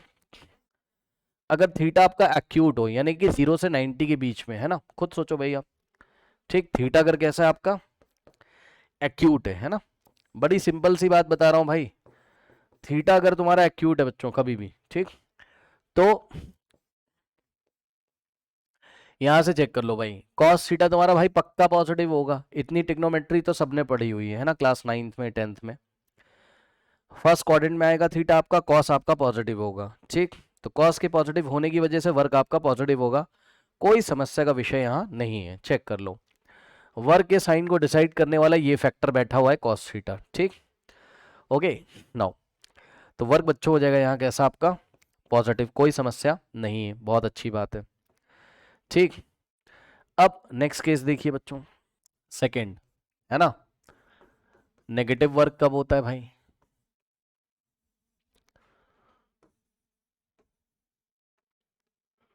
ये देखिए, मान लीजिए ऐसा कुछ है, ये डिस्प्लेसमेंट है और फोर्स अगर ऐसे लग जाए, ठीक, तो ये जो एंगल है ये ऑब्ट्यूज हो गया कि नहीं बताइए, 90 से बड़ा, और 90 से बड़ा तो कॉस कहाँ आ जाएगा आपका, सेकंड क्वाड्रेंट में कॉस थीटा, और सेकंड क्वाड्रेंट में कॉस कैसा होता है, नेगेटिव, सही है ना। तो कॉस की वैल्यू नेगेटिव आ जाएगी, जिससे वर्क आ जाएगा आपका नेगेटिव। ओके, अब कुछ लोग सोच रहे हैं वर्क कैसे नेगेटिव हो सकता है, ऐसा कैसे हो सकता है कि इधर डिस्प्लेसमेंट इधर फोर्स है। भाई आप समझो ना कि डिस्प्लेसमेंट इधर हो रहा है, बॉडी को रोकने के लिए फोर्स लगाया गया हो, क्या पता बॉडी के मोशन को अपोज करने के लिए क्या पता फोर्स लगाया गया हो, है ना। ओके, सो अगर आपको थीटा कैसा मिलेगा बच्चों, ऑब्ट्यूज, ऑब्ट्यूज तो समझते हो ना, 90 से बड़ा 180 से छोटा, है ना। ओके, तो वर्क डन कैसा आएगा आपका, नेगेटिव आएगा, ठीक। Okay, correct. नाउ अब ध्यान से चेक करिए, देखिए यहीं पे मैं आपको डिस्कस थोड़ा सा कर देता हूं, एक मोटी मोटी बात। अच्छा पहले थर्ड केस डिस्कस कर दें, फिर पहले थर्ड केस यहाँ पे डिस्कस कर लो, फिर अभी रुक जाओ, है ना। ध्यान से चेक करो बच्चों, वर्क डन आपका 0 कब आएगा, दो केस हो सकते हैं इसमें, आपके दो केस हो सकते हैं, है ना। नंबर वन केस क्या हो सकता है बताओ, W बराबर, ध्यान से चेक करिए बच्चों, W बराबर आपने लगाया एफ एस कॉस 90, अगर ऐसा हो जाए तो कॉस 90 कितना होता है, जीरो, ये तो सबको पता होगा ना।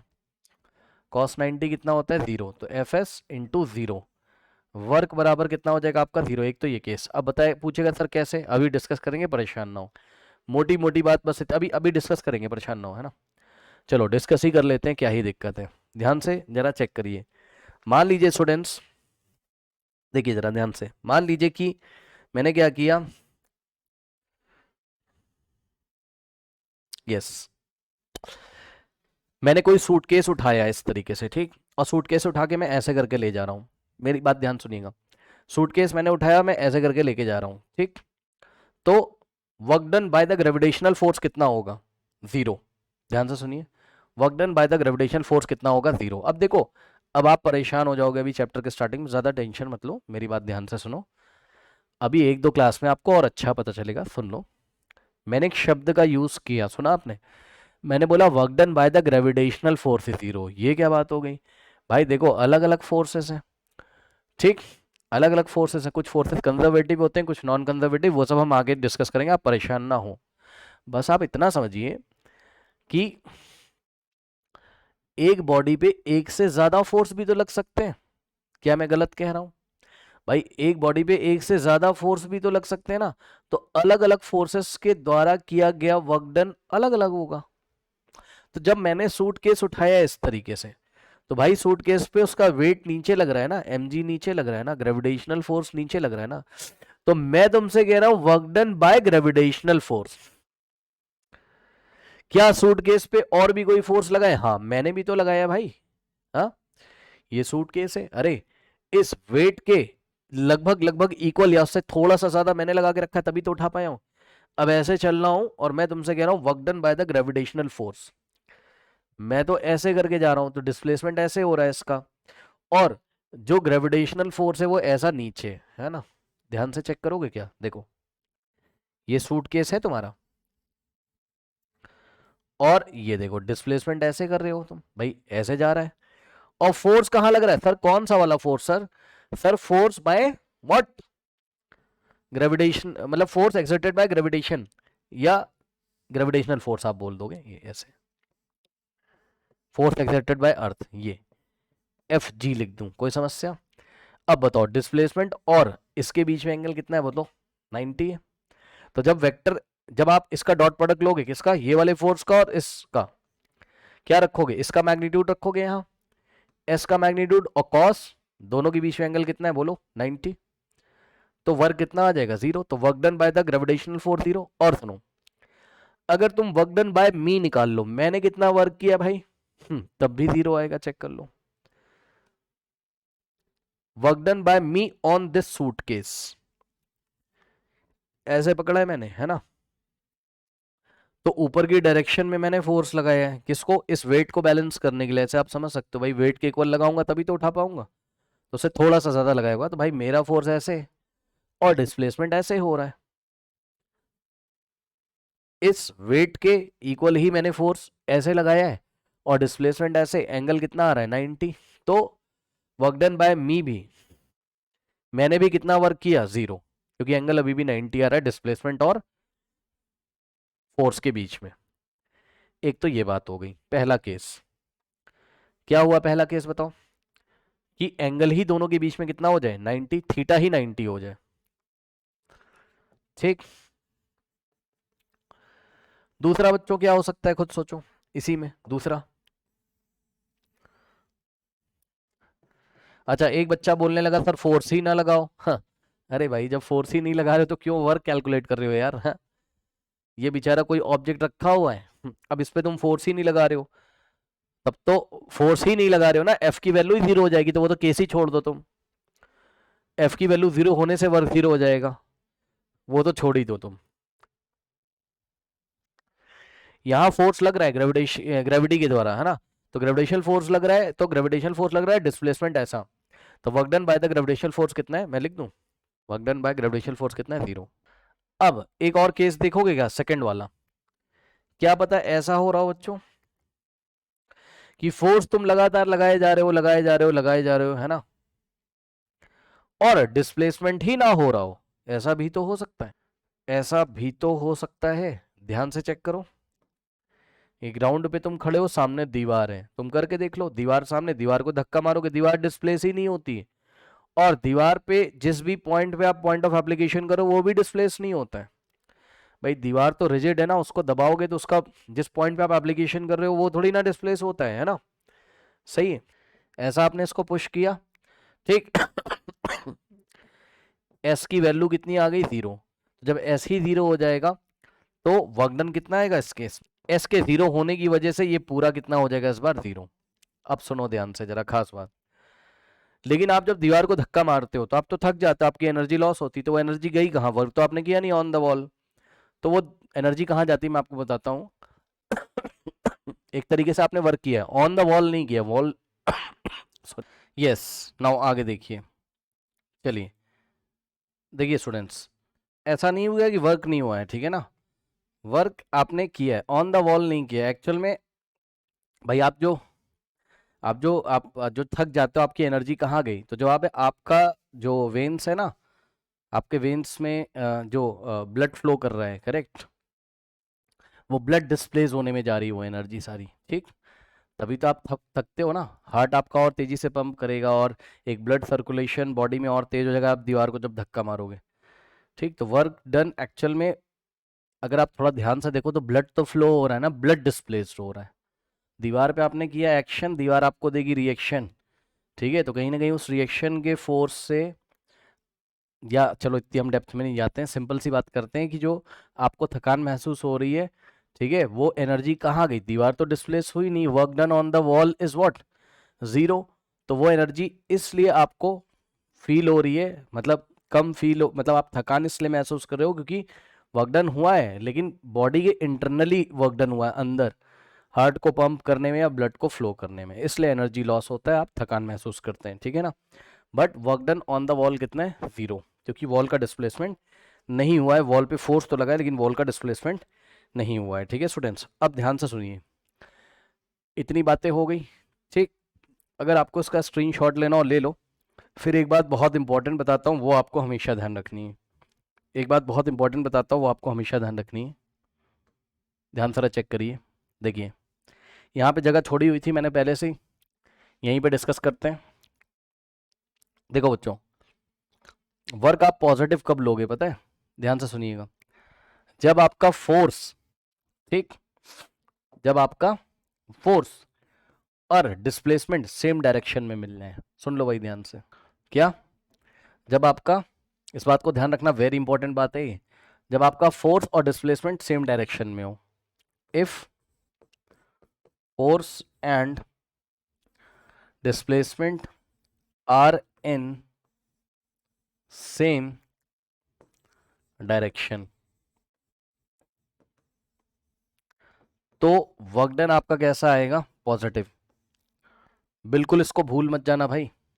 और जब आपको force and displacement opposite direction में दिखाई पड़े, ठीक, फोर्स ऐसा और डिस्प्लेसमेंट ऐसा, मतलब जब दोनों पैरेलल होंगे तब तो वर्क डन पॉजिटिव आएगा, लेकिन जब दोनों एंटी पैरेलल होंगे तब वर्क डन नेगेटिव आएगा, मतलब फोर्स ऐसा और डिस्प्लेसमेंट ऐसा, ठीक, दोनों सेम डायरेक्शन में। अब सुनो, बच्चे बोलते हैं सर दोनों सेम डायरेक्शन में है, मैंने कहा हाँ, कह रहे ऐसा हो सकता है क्या, ध्यान सुनो, ऐसा हो सकता है क्या कि फोर्स भी इधर ही है डिस्प्लेसमेंट भी इधर ही है, तब भी दोनों सेम डायरेक्शन में, हाँ ऐसा भी हो सकता है, चाहे ऐसा हो चाहे ऐसा हो, बस आपको चेक करना है फोर्स और डिस्प्लेसमेंट सेम डायरेक्शन में होने चाहिए तो वर्क डन पॉजिटिव होगा, और चाहे ऐसा हो, कैसा सर, चाहे ऐसा हो, ये लीजिए अभी भी फोर्स और डिस्प्लेसमेंट सेम डायरेक्शन में, और चाहे ऐसा हो, समझ गए होगे अब तो, अभी भी फोर्स और डिस्प्लेसमेंट सेम डायरेक्शन में।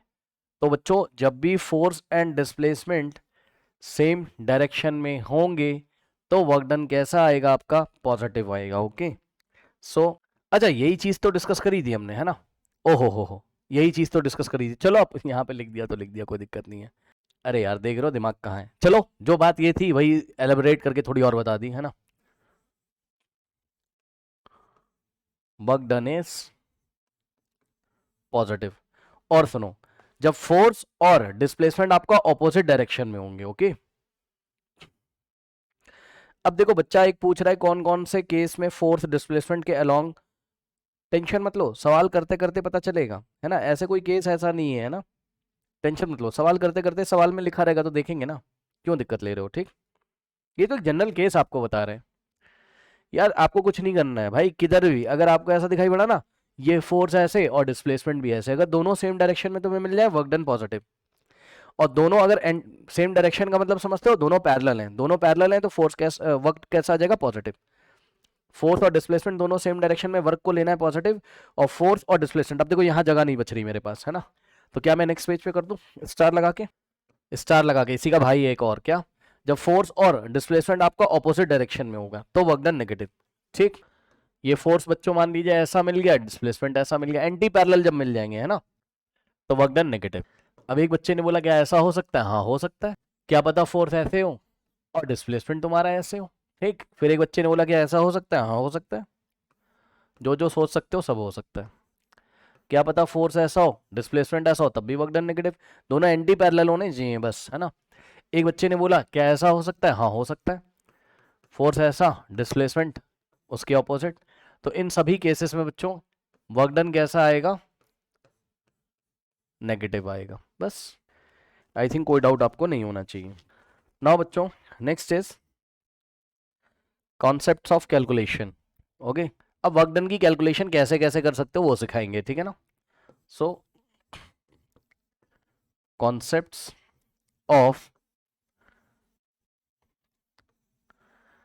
अभी सारी चीजें आएंगी, आप परेशान मत हो, सवालों के माध्यम से सब कुछ बताया जाएगा। अब ध्यान से चेक करिए बच्चों, work done by constant force, सुन लो भाई, पहले क्या पढ़ने जा रहे हो, work done by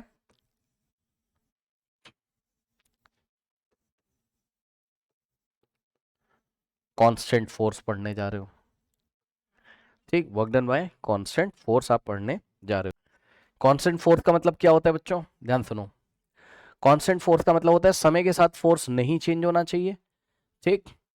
constant force का क्या मतलब होता है, समय के साथ फोर्स नहीं चेंज होना चाहिए, टाइम निकलता जा रहा है, फोर्स कांस्टेंट है, और फोर्स ना तो टाइम का फंक्शन होना चाहिए और ना ही किसी एक्स और वाई का।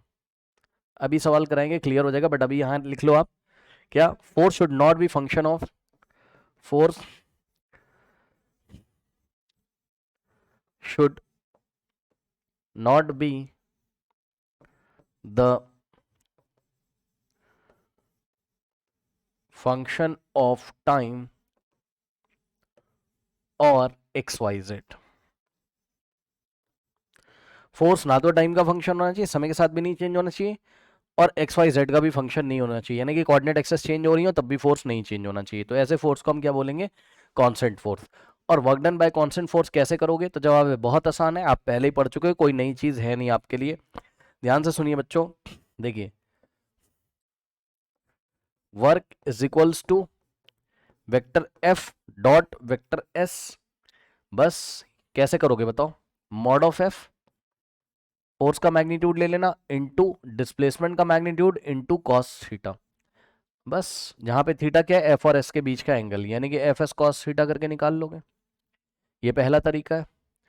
और दूसरा तरीका क्या है, अगर आपको फोर्स और displacement I cap J cap और के कैप के फॉर्म में दिए हो तब कैसे करोगे, तो डॉट प्रोडक्ट लेके कर लेना, क्या दिक्कत है ना। आपको बच्चों ऐसा भी तो दिया जा सकता है, वेक्टर फॉर्म में कोई फोर्स दे दिया उसने, F is equal to force का X component F X I cap, मतलब एफ एक्स मतलब एक्स के अलोंग फोर्स का कंपोनेंट एफ एक्स, वाई के अलोंग एफ वाई, और z के अलोंग एफ जेड, ठीक। इसी तरीके से डिस्प्लेसमेंट के कंपोनेंट आपको दे सकता है, S x I cap S Y J cap plus S Z के कैप। अब बताइए बच्चों, ऐसे केस में आप हैंडल तो कर चुके हो पहले भी वेक्टर वाले चैप्टर में, क्या करेंगे, दोनों का डॉट प्रोडक्ट ले लेंगे, है ना, और डॉट प्रोडक्ट लेना आपको सिखाया गया है, याद है बच्चों, डॉट प्रोडक्ट कैसे लेते थे, W बराबर क्या करोगे, vector F dot vector S, हाँ भाई कैसे करते थे, खुद का खुद के साथ, यानी कि फोर्स का x वाला कंपोनेंट डिस्प्लेसमेंट के x वाले कंपोनेंट के साथ मल्टीप्लाई हो जाएगा, F X into S X, plus F Y into S Y और plus F Z into S Z. और ध्यान से सुनिए, इसमें कोई भी I cap J cap K cap नहीं आता था, याद करिए भाई, खुद का खुद के साथ, है ना, याद है, आई वाले का आई वाले के साथ, जे वाले का जे वाले के साथ और के वाले का के वाले के साथ। कोई भी I cap J cap K cap answer में नहीं आता था डॉट प्रोडक्ट में। इसीलिए तो बोला जाता था ना कि डॉट प्रोडक्ट का रिजल्ट क्या आपका स्केलर है, इसमें कोई भी यूनिट वेक्टर नहीं लगा रहेगा, तो वर्क आपका यूनिट वेक्टर का मतलब आई cap J cap K cap कोई भी नहीं लगा रहेगा। तो कहने का मतलब है कि वर्क डन बच्चों आपका क्या है कि स्केलर क्वांटिटी है। ठीक, एक स्केलर क्वांटिटी है, क्या ही समस्या है। क्या अब हम सवाल कर लें? चलो सवाल कर लेते हैं, इसका स्क्रीनशॉट ले लो। अब सीधे चलते हैं बच्चों क्वेश्चंस पे, है ना, बातें बहुत हो गई, क्वेश्चंस पे आ जाइए, क्वेश्चंस पे आ जाइए। चलिए, question number 1, a particle is moving along a straight line, a particle is moving along a straight line, a straight line from point A to B, from point A to B, okay, with position vectors, with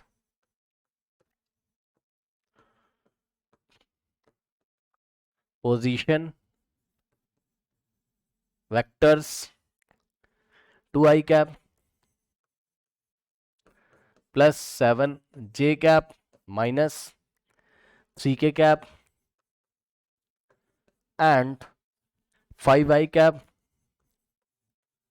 minus 3j cap minus 6k cap respectively.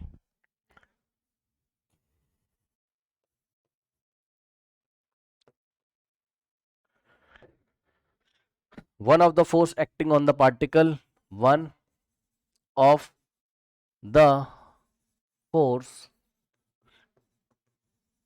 acting on the particle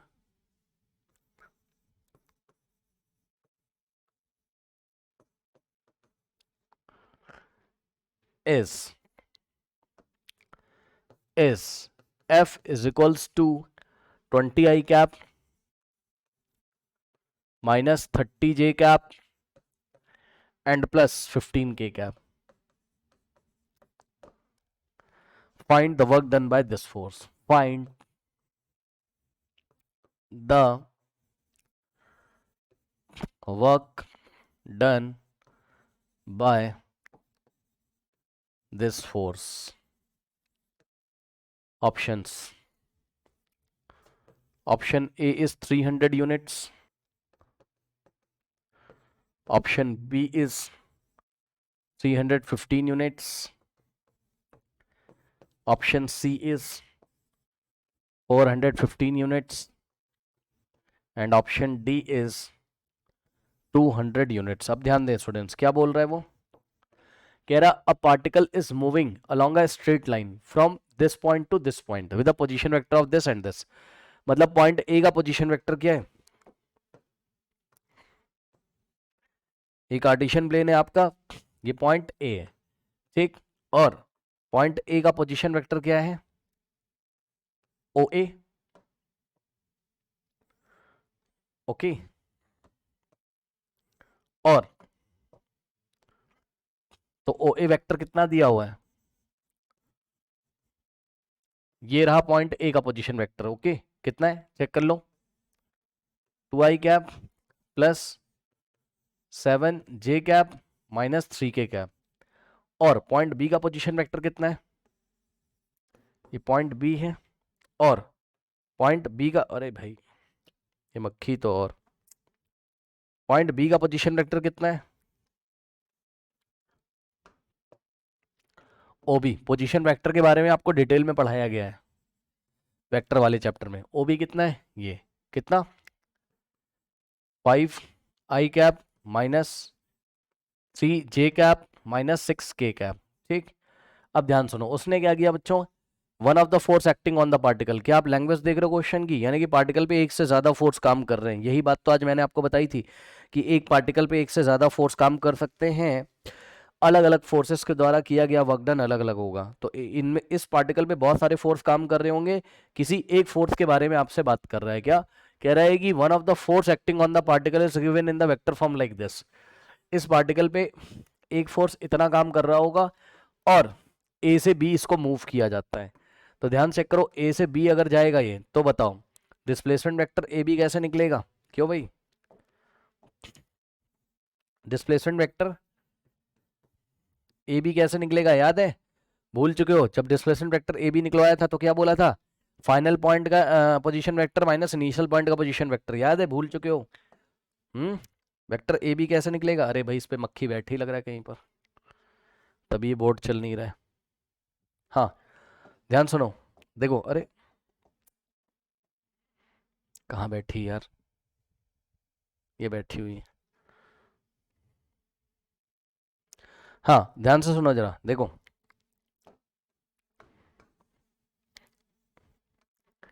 याद है, मैं short में लिख दूं समझ जाओगे। PV, PV का मतलब position vector of final point यानी कि बी, माइनस पीवी का मतलब position vector of initial point यानी कि ए, यानी कि पोजीशन वेक्टर ऑफ बी ये रहा,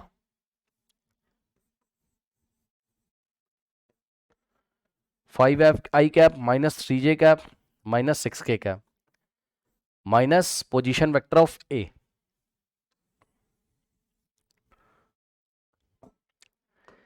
ए का पोजीशन वेक्टर ये रहा, क्या? 2i cap plus 7j cap minus 3k cap. अब ये तो आता है भाई करना कि नहीं? ब्रैकेट ओपन करोगे साइन चेंज हो जाएंगे। 5i minus 2i 3i cap minus 3j और माइनस 7 कितना हो जाएगा? माइनस 10j कैप, ठीक। और माइनस 6k और प्लस 3 तो माइनस 3k आ जाएगा। चेक कर लेना क्या मैं सही हूँ? -6 और माइनस माइनस +3, ठीक है। तो ये आ गया बच्चों आपका क्या? Displacement vector 3i cap minus 10j cap minus 3k cap. अब जब डिस्प्लेसमेंट वेक्टर आ गया तो क्या आप वर्क नहीं निकाल सकते हो? बोलो। वर्क बराबर एफ डॉट एस, और फोर्स वाला वेक्टर आपके पास है, चेक कर लो, ये रहा 20i cap minus 30j cap और plus 15k cap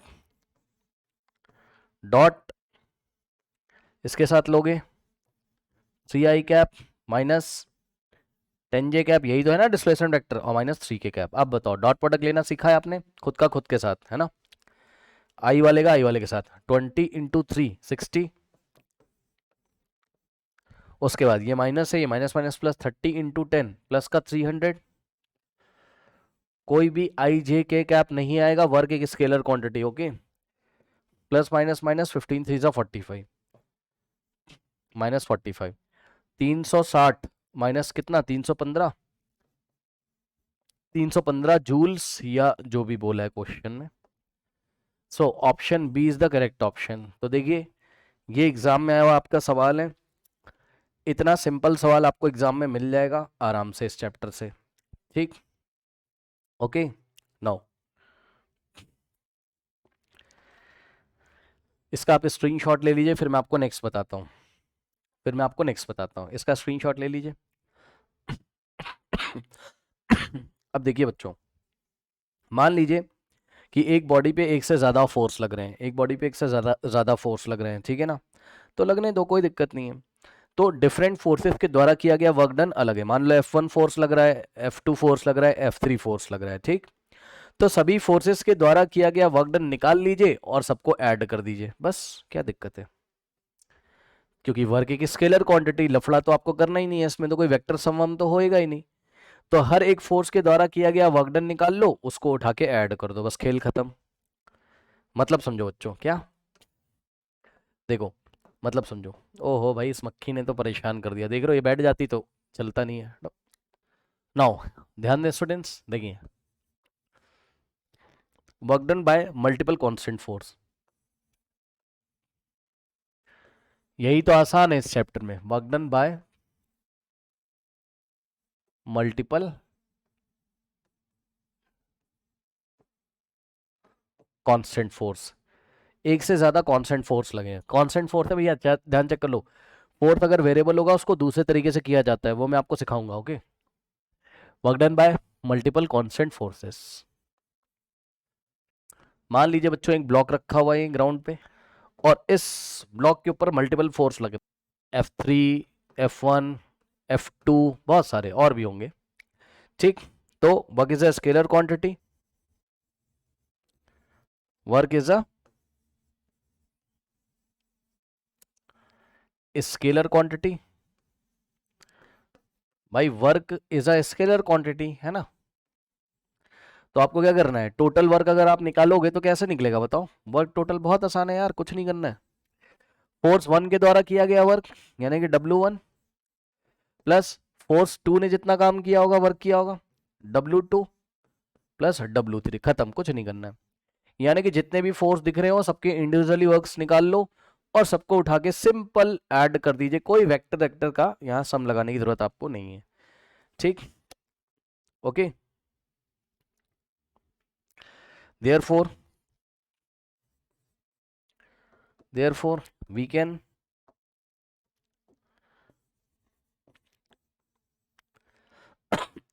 individually calculate work done. We can individually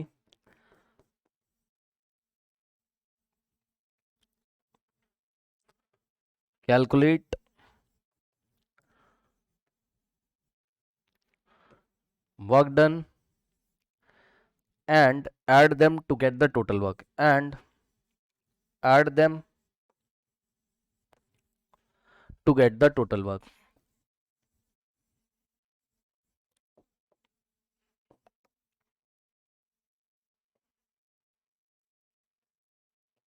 okay, आइए इसको एक एग्जांपल की हेल्प से समझते हैं हम लोग।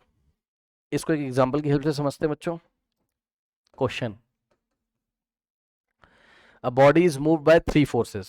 Okay, a body is moved by three forces.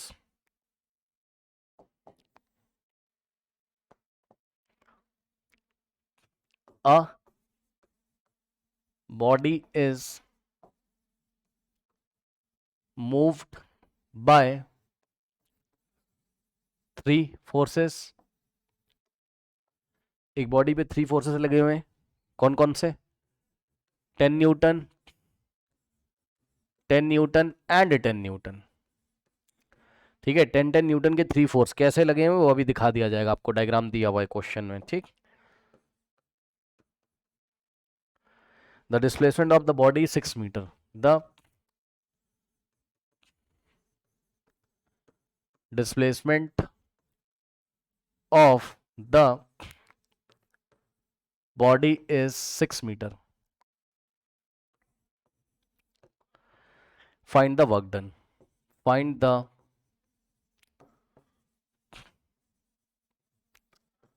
Work done. Okay, now अब ध्यान दीजिएगा जरा।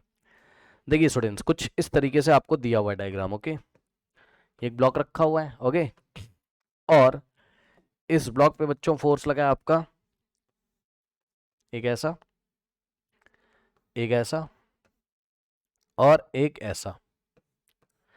तीनों ही फोर्स बच्चों आपके इक्वल हैं। ठीक, 10 न्यूटन, 10 न्यूटन और 10 न्यूटन। और ध्यान दीजिएगा जरा, यहां पर देखिए, यहां से एक हॉरिजॉन्टल ऐसे बना के एंगल भी दे दिया उसने आपको एग्जाम में। ये 60 डिग्री पे लग रहा है, ये वाला 120 पे लग रहा है, हॉरिजॉन्टल के साथ 120, हॉरिजॉन्टल के साथ 60। ठीक, और डिस्प्लेसमेंट कितनी हो रही है आपकी, 6 मीटर। ठीक, अब देखो इसको करने के दो तरीके हैं, है ना। इसको करने के दो तरीके हैं, दोनों तरीके हम डिस्कस करेंगे बच्चों। मान लीजिए क्या, method number 1। Okay, method number 1, मान लो इसको मैंने बोला फोर्स F1, इसको बोला मैंने फोर्स F2, और इसको मैंने बोला फोर्स F3। तो पहले आप क्या निकालो, work done by force F1, work done by force, work done by force F1, W1 निकाल लो। फॉर्मूला क्या होता है, एफ एस कॉस थीटा होता है, तो F1 S cos theta, F1 कितना है बोलो 10 न्यूटन, ध्यान दोगे क्या, S कितना है डिस्प्लेसमेंट 6 ले लोगे, इनटू, खास बात ध्यान से सुनोगे क्या भाई, खास बात वेरी इंपॉर्टेंट, सुनो सुनो भाई ध्यान से, खास बात सुनोगे, सुनना, ये F1 जो है ये डिस्प्लेसमेंट की डायरेक्शन में है, क्यों भाई, इधर ही F1 है, इधर ही डिस्प्लेसमेंट है, तो F1 और डिस्प्लेसमेंट के बीच में एंगल 0 डिग्री है, चेक कर लो भाई, F1 और डिस्प्लेसमेंट के बीच में एंगल कितना है 0 डिग्री, तो क्या लगाओगे यहाँ cos 0, cos 0 1 होता है, तो आंसर कितना आ जाएगा 60 जूल्स। फिर आप निकालोगे work done by force 2 F2 into S into cos theta, और इस बार F2 हो जाएगा आपका 10 न्यूटन, S आपका 6 होगा, और ध्यान से चेक करिए बच्चों, डिस्प्लेसमेंट इस डायरेक्शन में हॉरिजॉन्टल डायरेक्शन में, उससे 60 डिग्री एंगल पे क्या लगा है F2, थीटा कितना रखोगे 60, तो इनटू में cos 60, cos 60 कितना होता है जितना sin 30 होता है 1/2, सो आ जाएगा 10 इंटू 6 इंटू 1/2, सो W2 कितना आ जाएगा आपके पास 30 जूल्स, ठीक है। नाउ नेक्स्ट देखिए स्टूडेंट्स, यहां पर W3 यदि आप निकालते हैं कितना आ जाता है F3 into S into cos theta, F3 10 Newton है, S कितना है 6 है, और कॉस, हाँ भाई इस बार कॉस कितना बताओ, ये हॉरिजॉन्टल है और हॉरिजॉन्टल से फोर्स 120 पे लगा है, तो थीटा कितना 120, अब cos 120 की वैल्यू नेगेटिव में आ जाएगी, जिनको नहीं पता है ध्यान से चेक कर लीजिए, मैं अलग से दिखा देता हूं आपको, यहां देखो cos 120 को आप क्या लिखोगे cos 90 इंटू 1 और प्लस 30, अब चेक कर लो बच्चों 90 इंटू 1 लिखा हुआ है, 1 कैसा है ऑड, ऑड के लिए फंक्शन चेंज होता है, ठीक, ऑड कह रहा हूं, आई एम वेरी सॉरी, 90 के लिए फंक्शन चेंज होता है, cos किस में आ जाएगा साइन में, और ऑड मल्टीपल है 90 का, तो आंसर आएगा cos का किस में माइनस में, तो माइनस साइन 30 हो जाएगा ये, ठीक, और -1/2 हो गया ये, चेक कर लो, ठीक, तो यहां से कितना आ जाएगा cos 120 की वैल्यू -1/2 है ना, सॉल्व कर लीजिए, तो कितना आ जाएगा 10 into 660, 60 into -1/2, work done negative आ जाएगा -30, ठीक, अब तीनों को ऐड कर दीजिए, तो वर्क डन टोटल कितना आ जाएगा, यही तो पढ़ाया गया था, अलग अलग फोर्सेस के द्वारा वर्क निकाल लो और सबका एल्जेब्रिक सम कर दो, W1 प्लस W2 अर्थमेटिक सम कर दो सबका, W3, हाँ भाई 60 प्लस 30 और प्लस साइन के साथ लेना थर्ड वाला -30, ये वाला इससे कैंसिल, और वर्क डन टोटल कितना आ गया बताइए 60 जूल्स, ठीक, टोटल वर्क डन कितना आ गया बच्चों यहाँ पर 60 जूल्स, ओके, ये है बच्चों आपका मेथड नंबर 1। अब मेथड नंबर 2 में आपको दिखाता हूँ, और मेथड नंबर 2 में पता है आपने क्या किया, चालाकी कर ली, क्या चालाकी करी, ध्यान से चेक करो, ये 10 न्यूटन लगा है, ये 60 और ये 120, तो तीनों फोर्स को आप एक पॉइंट पे लगा दीजिए, ठीक,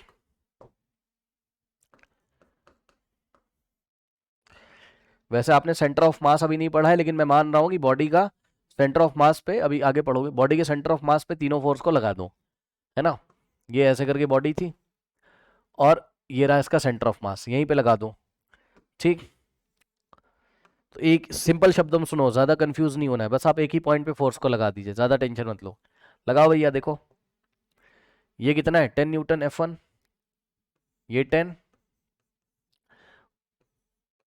और 10 न्यूटन के साथ ये वाला 60 डिग्री पे 10 न्यूटन है ना 60 डिग्री पे, और सुनो फिर इस हॉरिजॉन्टल के साथ 120 पे कितना लगा है 10, तो ये ऐसे,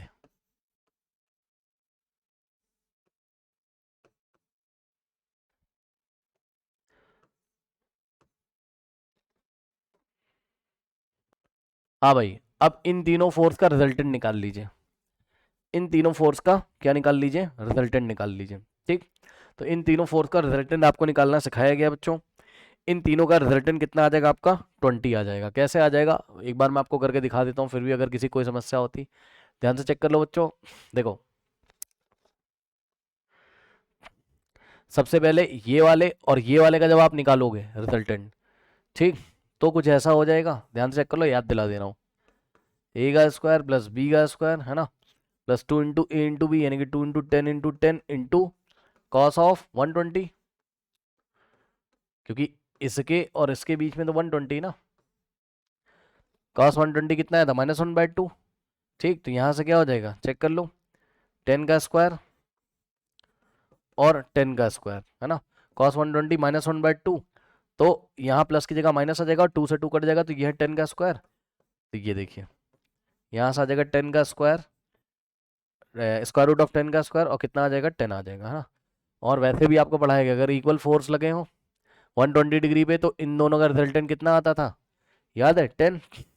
तो इसका और इसका 10 कह रहा हूँ सॉरी, अगर इक्वल फोर्स लगे हो 120 डिग्री पे, ये कॉपी में करवाया गया आपको वेक्टर वाले में, ठीक है, तो इन दोनों का रिजल्टेंट कितना आता है, इतना ही आता है 10 ही आएगा।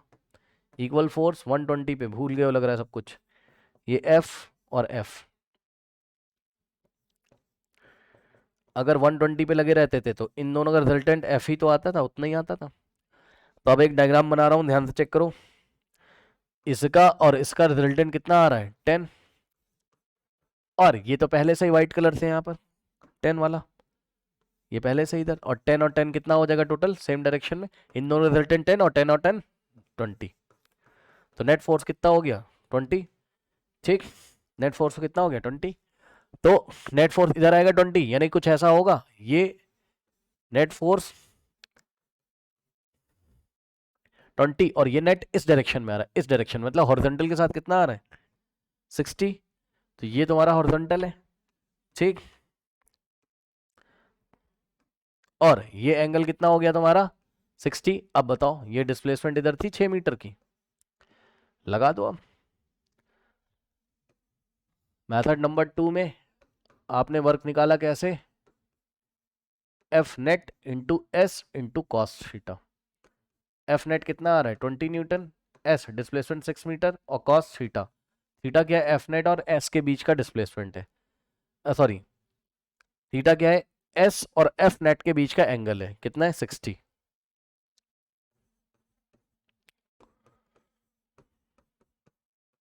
कॉस 60 1/2, 2 1 जा 2 3 जा, फिर भी कितना आ गया 60 जूल्स आ गया, चेक कर लीजिए, दोनों मेथड से सेम आ जाएगा। मतलब आप चाहो तो इंडिविजुअल फोर्स के द्वारा किए गए वर्क डन को निकाल लीजिए, ठीक, और आप चाहो तो क्या करो, आप चाहो तो रिजल्टेंट फोर्स के द्वारा किया गया वर्क डन निकाल लीजिए, देख लीजिए दोनों बातें सेम बैठेंगी, आपको आंसर सेम आएगा। ओके नाउ नेक्स्ट देखिए स्टूडेंट्स, ये work done by constant force पढ़ा अभी तक आपने, अब आप पढ़ने जा रहे हो क्या work done by variable force. Okay work done by variable force,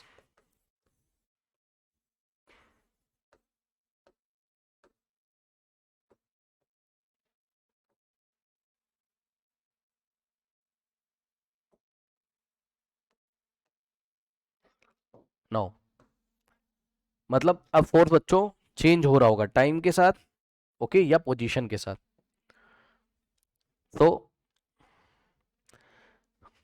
variable force क्या आपका, ये मक्खी ने तो परेशान कर दिया यार आज, वेरिएबल फोर्स क्या बच्चों, the force which will change with the time और position, force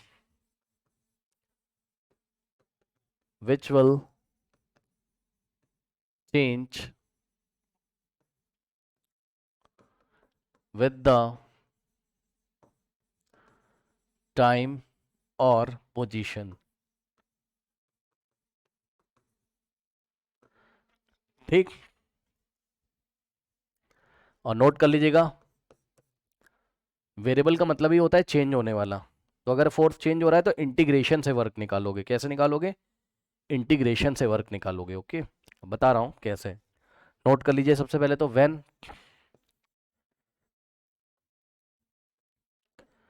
force is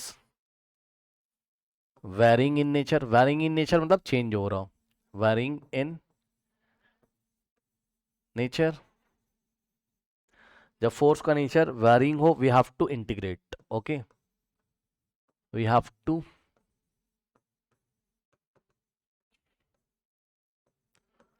integrate, तब हम लोग क्या करेंगे, इंटीग्रेट करेंगे, करेक्ट। नाउ अब ध्यान दें स्टूडेंट्स, यहां पर देखिए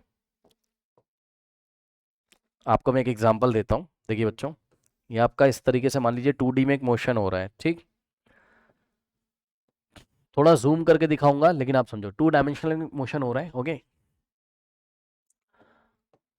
ये मान लीजिए बच्चों ds डिस्प्लेसमेंट है, कितनी, ds।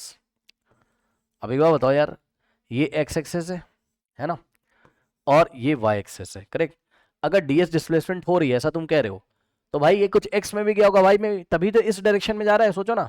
नहीं समझे, देखो ये ऐसे क्यों जा रहा है, ऐसे डिस्प्लेसमेंट क्यों कर रहा है, ये x में भी चल रहा होगा y में भी चल रहा होगा, ठीक।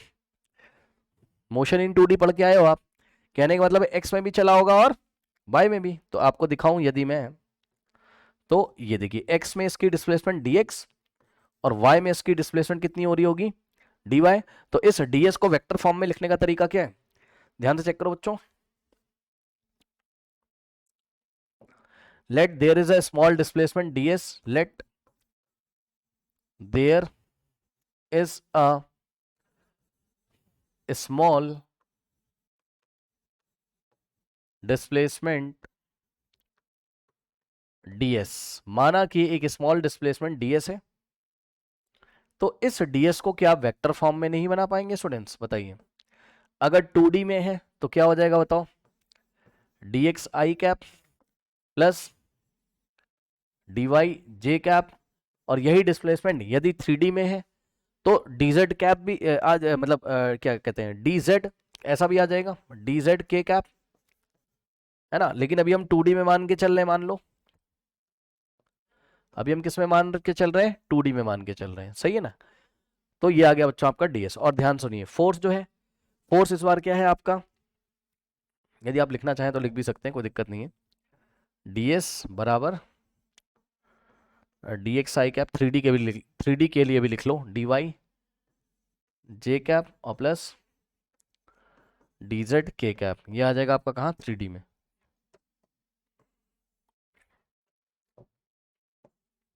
ठीक, ये हो गया करेक्ट। अब ध्यान से चेक करो बच्चों, यहां पर क्या होगा, देखो फोर्स वेरिएबल है, फोर्स क्या आपका वेरिएबल है, पहले ही बता दिया कि फोर्स वेरिएबल है। तो ध्यान सुनो जरा, देखो इस छोटे से डिस्प्लेसमेंट में वर्क भी छोटा सा हुआ होगा, सही बात है कि नहीं भाई, इस छोटे से डिस्प्लेसमेंट छोटा सा है तो वर्क भी छोटा सा, और छोटे से को फिजिक्स में कैसे लगाते हैं, डी, छोटे से फिजिकल क्वांटिटी को फिजिक्स में कैसे शो करते हो, डी लगा के।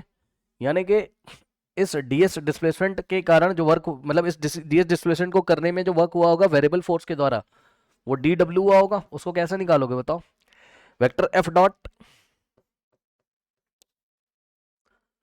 Vector DS, vector F dot vector DS, ठीक। अब बताओ, पूरे जर्नी में ऐसे बहुत छोटे छोटे छोटे छोटे डिस्प्लेसमेंट हो रहे होंगे, सबका वर्क निकाल के ऐड कर लेंगे तो टोटल वर्क आ जाएगा, ठीक। ध्यान से भाई सुन लेना, फोर्स वेरिएबल है यहाँ, फोर्स कांस्टेंट नहीं है, ठीक, फोर्स कांस्टेंट नहीं है। जब फोर्स कांस्टेंट होता था तब आप डायरेक्ट फॉर्मूला लगाते थे, ये देख लीजिए। जब आपका कांस्टेंट फोर्स था तब आप W बराबर एफ डॉट एस लगा देते थे simply, F S cos theta, है ना, या वेक्टर फॉर्म में तो डॉट प्रोडक्ट ले लिया आपने, खत्म, ठीक। लेकिन अगर वेरिएबल फोर्स है तब आपको क्या करना पड़ेगा, क्योंकि भाई वेरिएबल फोर्स का मतलब समझते हो, कोई बॉडी यहां से यहां गई, फोर्स की वैल्यू चेंज हो गई, फिर यहां से यहां डिस्प्लेस हो गई, फोर्स की वैल्यू चेंज, फिर यहां से यहां डिस्प्लेसमेंट किया, फोर्स की वैल्यू चेंज। तो आप बहुत छोटा सा डिस्प्लेसमेंट मानते हो, इतना छोटा सा डिस्प्लेसमेंट, आपके जो बाल है ना, बाल से भी पतला लेंथ का डिस्प्लेसमेंट आप सोचते हो, उसको आपने डीएस बोला। अब आप मान रहे हो कि इस स्मॉल डीएस डिस्प्लेसमेंट में फोर्स नहीं चेंज होता है, मतलब इतना छोटा डिस्प्लेसमेंट ले लिया आपने कि फोर्स उतने में तो नहीं चेंज होता होगा, ऐसा आपने सोच लिया। तो उतने छोटे से डिस्प्लेसमेंट में आपने एक बार वर्क निकाला, फिर आप यही काम करोगे क्या, फिर आप छोटे से डिस्प्लेसमेंट में, छोटे से डिस्प्लेसमेंट ds में फिर वर्क निकालोगे, और ऐसा करते करते सभी वर्क को, ऐसा आप बार बार करोगे और सभी वर्क को आप क्या करोगे, ऐड करोगे, सम करोगे। ठीक, इन सब का आप क्या करोगे, सम करोगे, तभी तो आपको टोटल वर्क मिलेगा। तो ये जो टोटल वर्क मिलेगा, जो सम करने का तरीका है, यही इंटीग्रेशन होता है। ओके, तो जो टोटल वर्क बच्चों मिलेगा वो कुछ नहीं है आपका, वो है क्या, ये जो dw आप निकालते हो, इसी dw को क्या करना है, इंटीग्रेट करना है। इसी dw क्या करना है, इंटीग्रेट करना है। ठीक है ना। नाउ अब एक एग्जांपल लेते हैं। अब आज तो शायद इतना टाइम नहीं बचेगा, एक दो एग्जांपल फटाफट ले लेते हैं। ओके, इसको समझने के लिए नेक्स्ट क्लास में ना आप क्या करोगे, आप इसको भाई पढ़ के आना ध्यान से, है ना। खासकर वेरिएबल फोर्स वाला कॉन्सेप्ट बहुत ज्यादा एग्जाम में पूछा जाता है और आसान होता है। देखिए किस तरीके से क्वेश्चन दिया उसने, a force F is equals to 10 plus 0.5x, है ना, न्यूटन। अब देखो, ये एग्जाम में जैसे ही मिला तुरंत भाई तुम्हारा दिमाग चलना चाहिए, तुरंत दिमाग चलना चाहिए। क्यों, पोजीशन x के चेंज होने के साथ साथ फोर्स चेंज हो रहा है। कहने लगा सर कैसे, अरे फोर्स वेरिएबल है यार, x की वैल्यू तुम 1 रखो, फोर्स कितना आएगा, 10 प्लस 0.5, 10.5। x की वैल्यू तुम 2 रखो, फोर्स कितना आएगा, 11 न्यूटन। x की वैल्यू चेंज करते जाओगे, फोर्स चेंज होता जा रहा है, खुद चेक कर लो ना भाई। x की अलग अलग वैल्यू रखो, अलग अलग फोर्स आएंगे, तो ये फोर्स वेरिएबल फोर्स है, वेरिंग फोर्स है, यानी कि इंटीग्रेशन वाला कॉन्सेप्ट जरूर लगाना पड़ेगा। सही है ना। Okay, so a force, this acts on a particle, this Newton acts on a particle in x direction, x in x direction. Okay, where x is in meter, where x is in meter. Okay, find the work done, find the work done, find the work done by this force, by this force during the displacement from, during the displacement from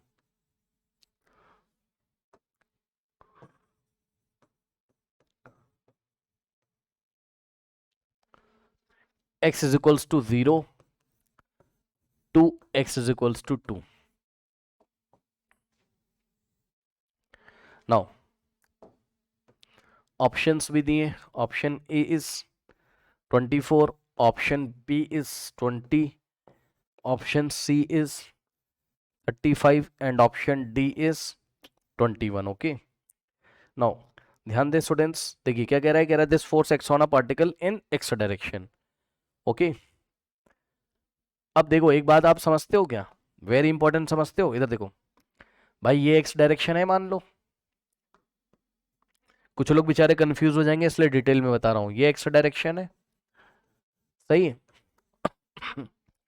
तो force भी तो x direction में लगा है यार, मैं नहीं कह रहा हूं भैया, ऐसा इन्हीं लोग कह रहे हैं, यही लोग कह रहे हैं, चेक कर लो। कह रहा है this force acts on a particle in X direction where X is in metre. तो एक्स की पॉजिटिव डायरेक्शन में मान लिया मैंने कह रहा हूँ फोर्स भी इधर ही लग रहा है, लेकिन ये फोर्स क्या है, एक्स के चेंज होने के साथ साथ चेंज हो रहा है, चेक कर लो। मान लो ये वाले पॉइंट पे एक्स बराबर कितना है, 0 है, सॉरी, ये x बराबर 1 है, और यहां कहीं बच्चों x बराबर 2 है। चेक कर लो, जैसे जैसे x की वैल्यू बदलती जाएगी, इसमें रखो ना x की वैल्यू अलग अलग रखो, आपको अलग अलग फोर्स मिलेगा। उसने कहा कि ये बताओ, यार ये मक्खी ने तो परेशान कर दिया भाई, सुनो, उसने ये कहा कि ये बताओ, जब ये वेरिएबल फोर्स है ना, कहां से कहां तक, x बराबर 0 से x बराबर 2 तक लगेगा, कहां से कहां तक, x बराबर 0 से x बराबर 2 तक लगेगा, यहां से यहां तक। तो बताओ वर्क डन कितना होगा, यहां से यहां तक का आपको क्या बताना है, वर्क डन बताना है। अब सुनो, पहली बात तो फोर्स हमेशा एक्स की डायरेक्शन में, तो वर्क पॉजिटिव आएगा, मानते हो कि नहीं बताओ? वर्क पॉजिटिव आएगा, ठीक। मतलब समझो, हम क्या करेंगे बच्चों, यहां पर ध्यान से चेक करिए, फोर्स दिया हुआ है,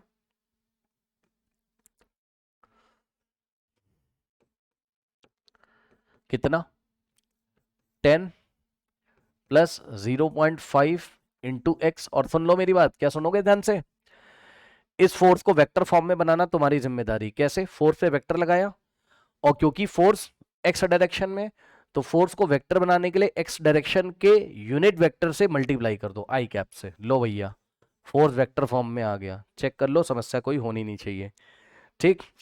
उसके बाद क्योंकि वाई डायरेक्शन और जेड डायरेक्शन में कोई फोर्स नहीं लग रहा, तो वाई के अलोंग फोर्स का कंपोनेंट जीरो, तो जीरो जे कैप, और जेड के अलोंग भी कोई फोर्स नहीं है, तो जीरो के कैप। ये फोर्स को आपने वेक्टर फॉर्म में बना लिया, कोई समस्या नहीं है भाई, समझ में आई बात? इतना ये फोर्स जो था ये एक्स के लॉन्ग ही तो लग रहा था, क्वेश्चन बोला वाई के लॉन्ग और जेड के लॉन्ग फोर्स कितना है, जीरो। और सुनो, स्मॉल डिस्प्लेसमेंट डीएस को तुम कैसे दिखाते थे, बताओ बताओ, स्मॉल डिस्प्लेसमेंट डीएस को तुम कैसे दिखाते थे? डीएक्स आई कैप प्लस डीवाई जे कैप प्लस डीजेड के कैप, है ना?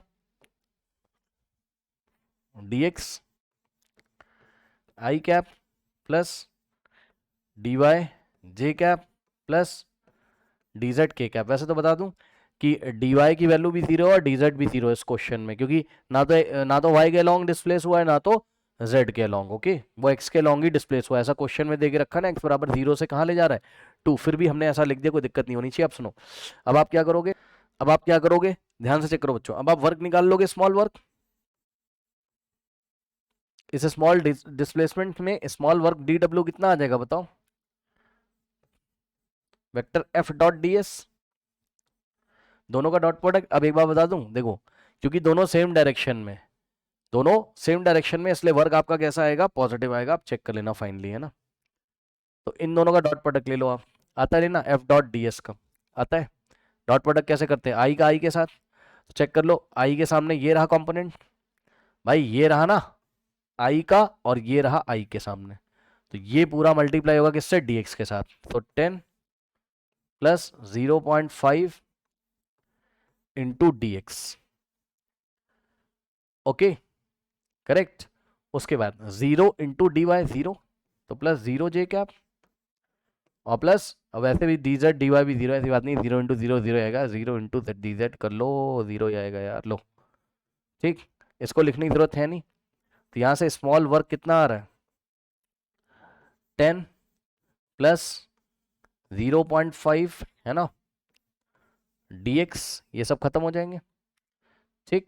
अच्छा, एक गलती मेरी हो गई है, गलती भाई मेरी हो गई है आंसर में, आंसर में वर्क निकाल रहे हो, आई कैप जे कैप तो कभी आएंगे नहीं, ठीक। जीरो इंटू जीरो जीरो, और zero into D Y zero, और zero into D Z zero, zero हटा देंगे, ये आ गया। अब ये वर्क आ गया, और टोटल वर्क निकालोगे तो क्या करोगे, इंटीग्रेट, वर्क स्केलर क्वांटिटी ना, तो उसमें आई कैप जे कैप तो आएगा ही नहीं, तो वर्क टोटल बराबर कितना करोगे, इंटीग्रेशन ऑफ डी डब्ल्यू, लो भैया इंटीग्रेशन ऑफ डी डब्ल्यू, ठीक,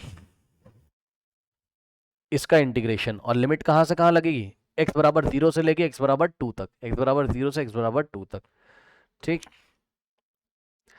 और एक गलती और हो रही है यार कॉपी करने में, यहाँ पे देख लो, ये 0.5 के साथ भाई x भी है, x मत भूल जाना, है ना, यहाँ भी लिखना भूल गया हूँ मैं ऊपर, ठीक। नाउ यहाँ वैल्यू रखो डी डब्ल्यू की, 10 प्लस 0.5 एक्स डी एक्स, और लिमिट लगेगी x बराबर, x के रिस्पेक्ट में इंटीग्रेट कर रहे हो, तो जीरो से कहाँ तक डिस्प्लेस किया था, टू तक।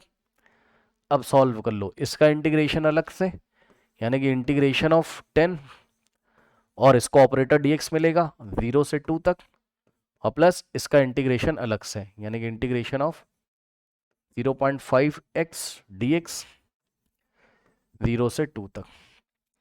नाउ 10 आ जाएगा बाहर, dx का इंटीग्रेशन x होता है, चेक कर लो, ठीक, 10 बाहर, जीरो से टू, और प्लस 0.5 बाहर आ जाएगा, ठीक। और अंदर x का इंटीग्रेशन x²/2 होता है, लिमिट 0 से 2, सॉल्व कर लो। यहाँ से आएगा 10, फिर upper limit minus lower limit, x की जगह 2 रखोगे, सो 2 minus lower limit 0 plus 0.5 in the bracket x की जगह 2 रखोगे, सो 2²/2 एंड माइनस x की जगह 0, तो 0²/2 upper limit minus lower limit. Now 10 2 से यहाँ आएगा 20 एंड प्लस ये तो खत्म हो जाएगा, 0 हो जाएगा, और 2² 4/2 2 होता है, 2 इंटू 0.5 कितना होता है 1, 20 + 1 कितना हो गया 21 जूल्स। आंसर पॉजिटिव आ रहा है, चेक कर लो, ठीक। नाउ तो कितना आ गया बच्चों आपका, option D is the correct option, option D is the correct option, okay, option D is the correct option. Now अब ध्यान से सुनिए जरा, देखो एक बात है जरा, वेरी इंपॉर्टेंट बात ये है कि इसको यहाँ स्टॉप कर रहे हैं, लेकिन भाई देखो टाइम कम होने की वजह से, वैसे तो 3-4 क्वेश्चन एक साथ कराने चाहिए थे, तब अच्छा लगता आपको। आप कल क्या करके आओगे, कल की क्लास में चाहे कुछ करके आना चाहे नहीं आना, ध्यान सुनो भाई, ये वाला एग्जाम्पल जरूर देख के आना कैसे कराया है, क्योंकि वेरिएबल फोर्स के कल हम क्वेश्चन करेंगे। प्लीज़ ये वाला एग्जाम्पल आप ज़रूर देख के आइएगा, लास्ट वाला, ठीक। ओके, इसको आप ज़रूर देख के आइएगा। इसी के आगे बिना बताए हुए मैं कंटिन्यू करूंगा, कॉपी से रिवाइज करके आओगे तभी समझ में आएगा, ठीक।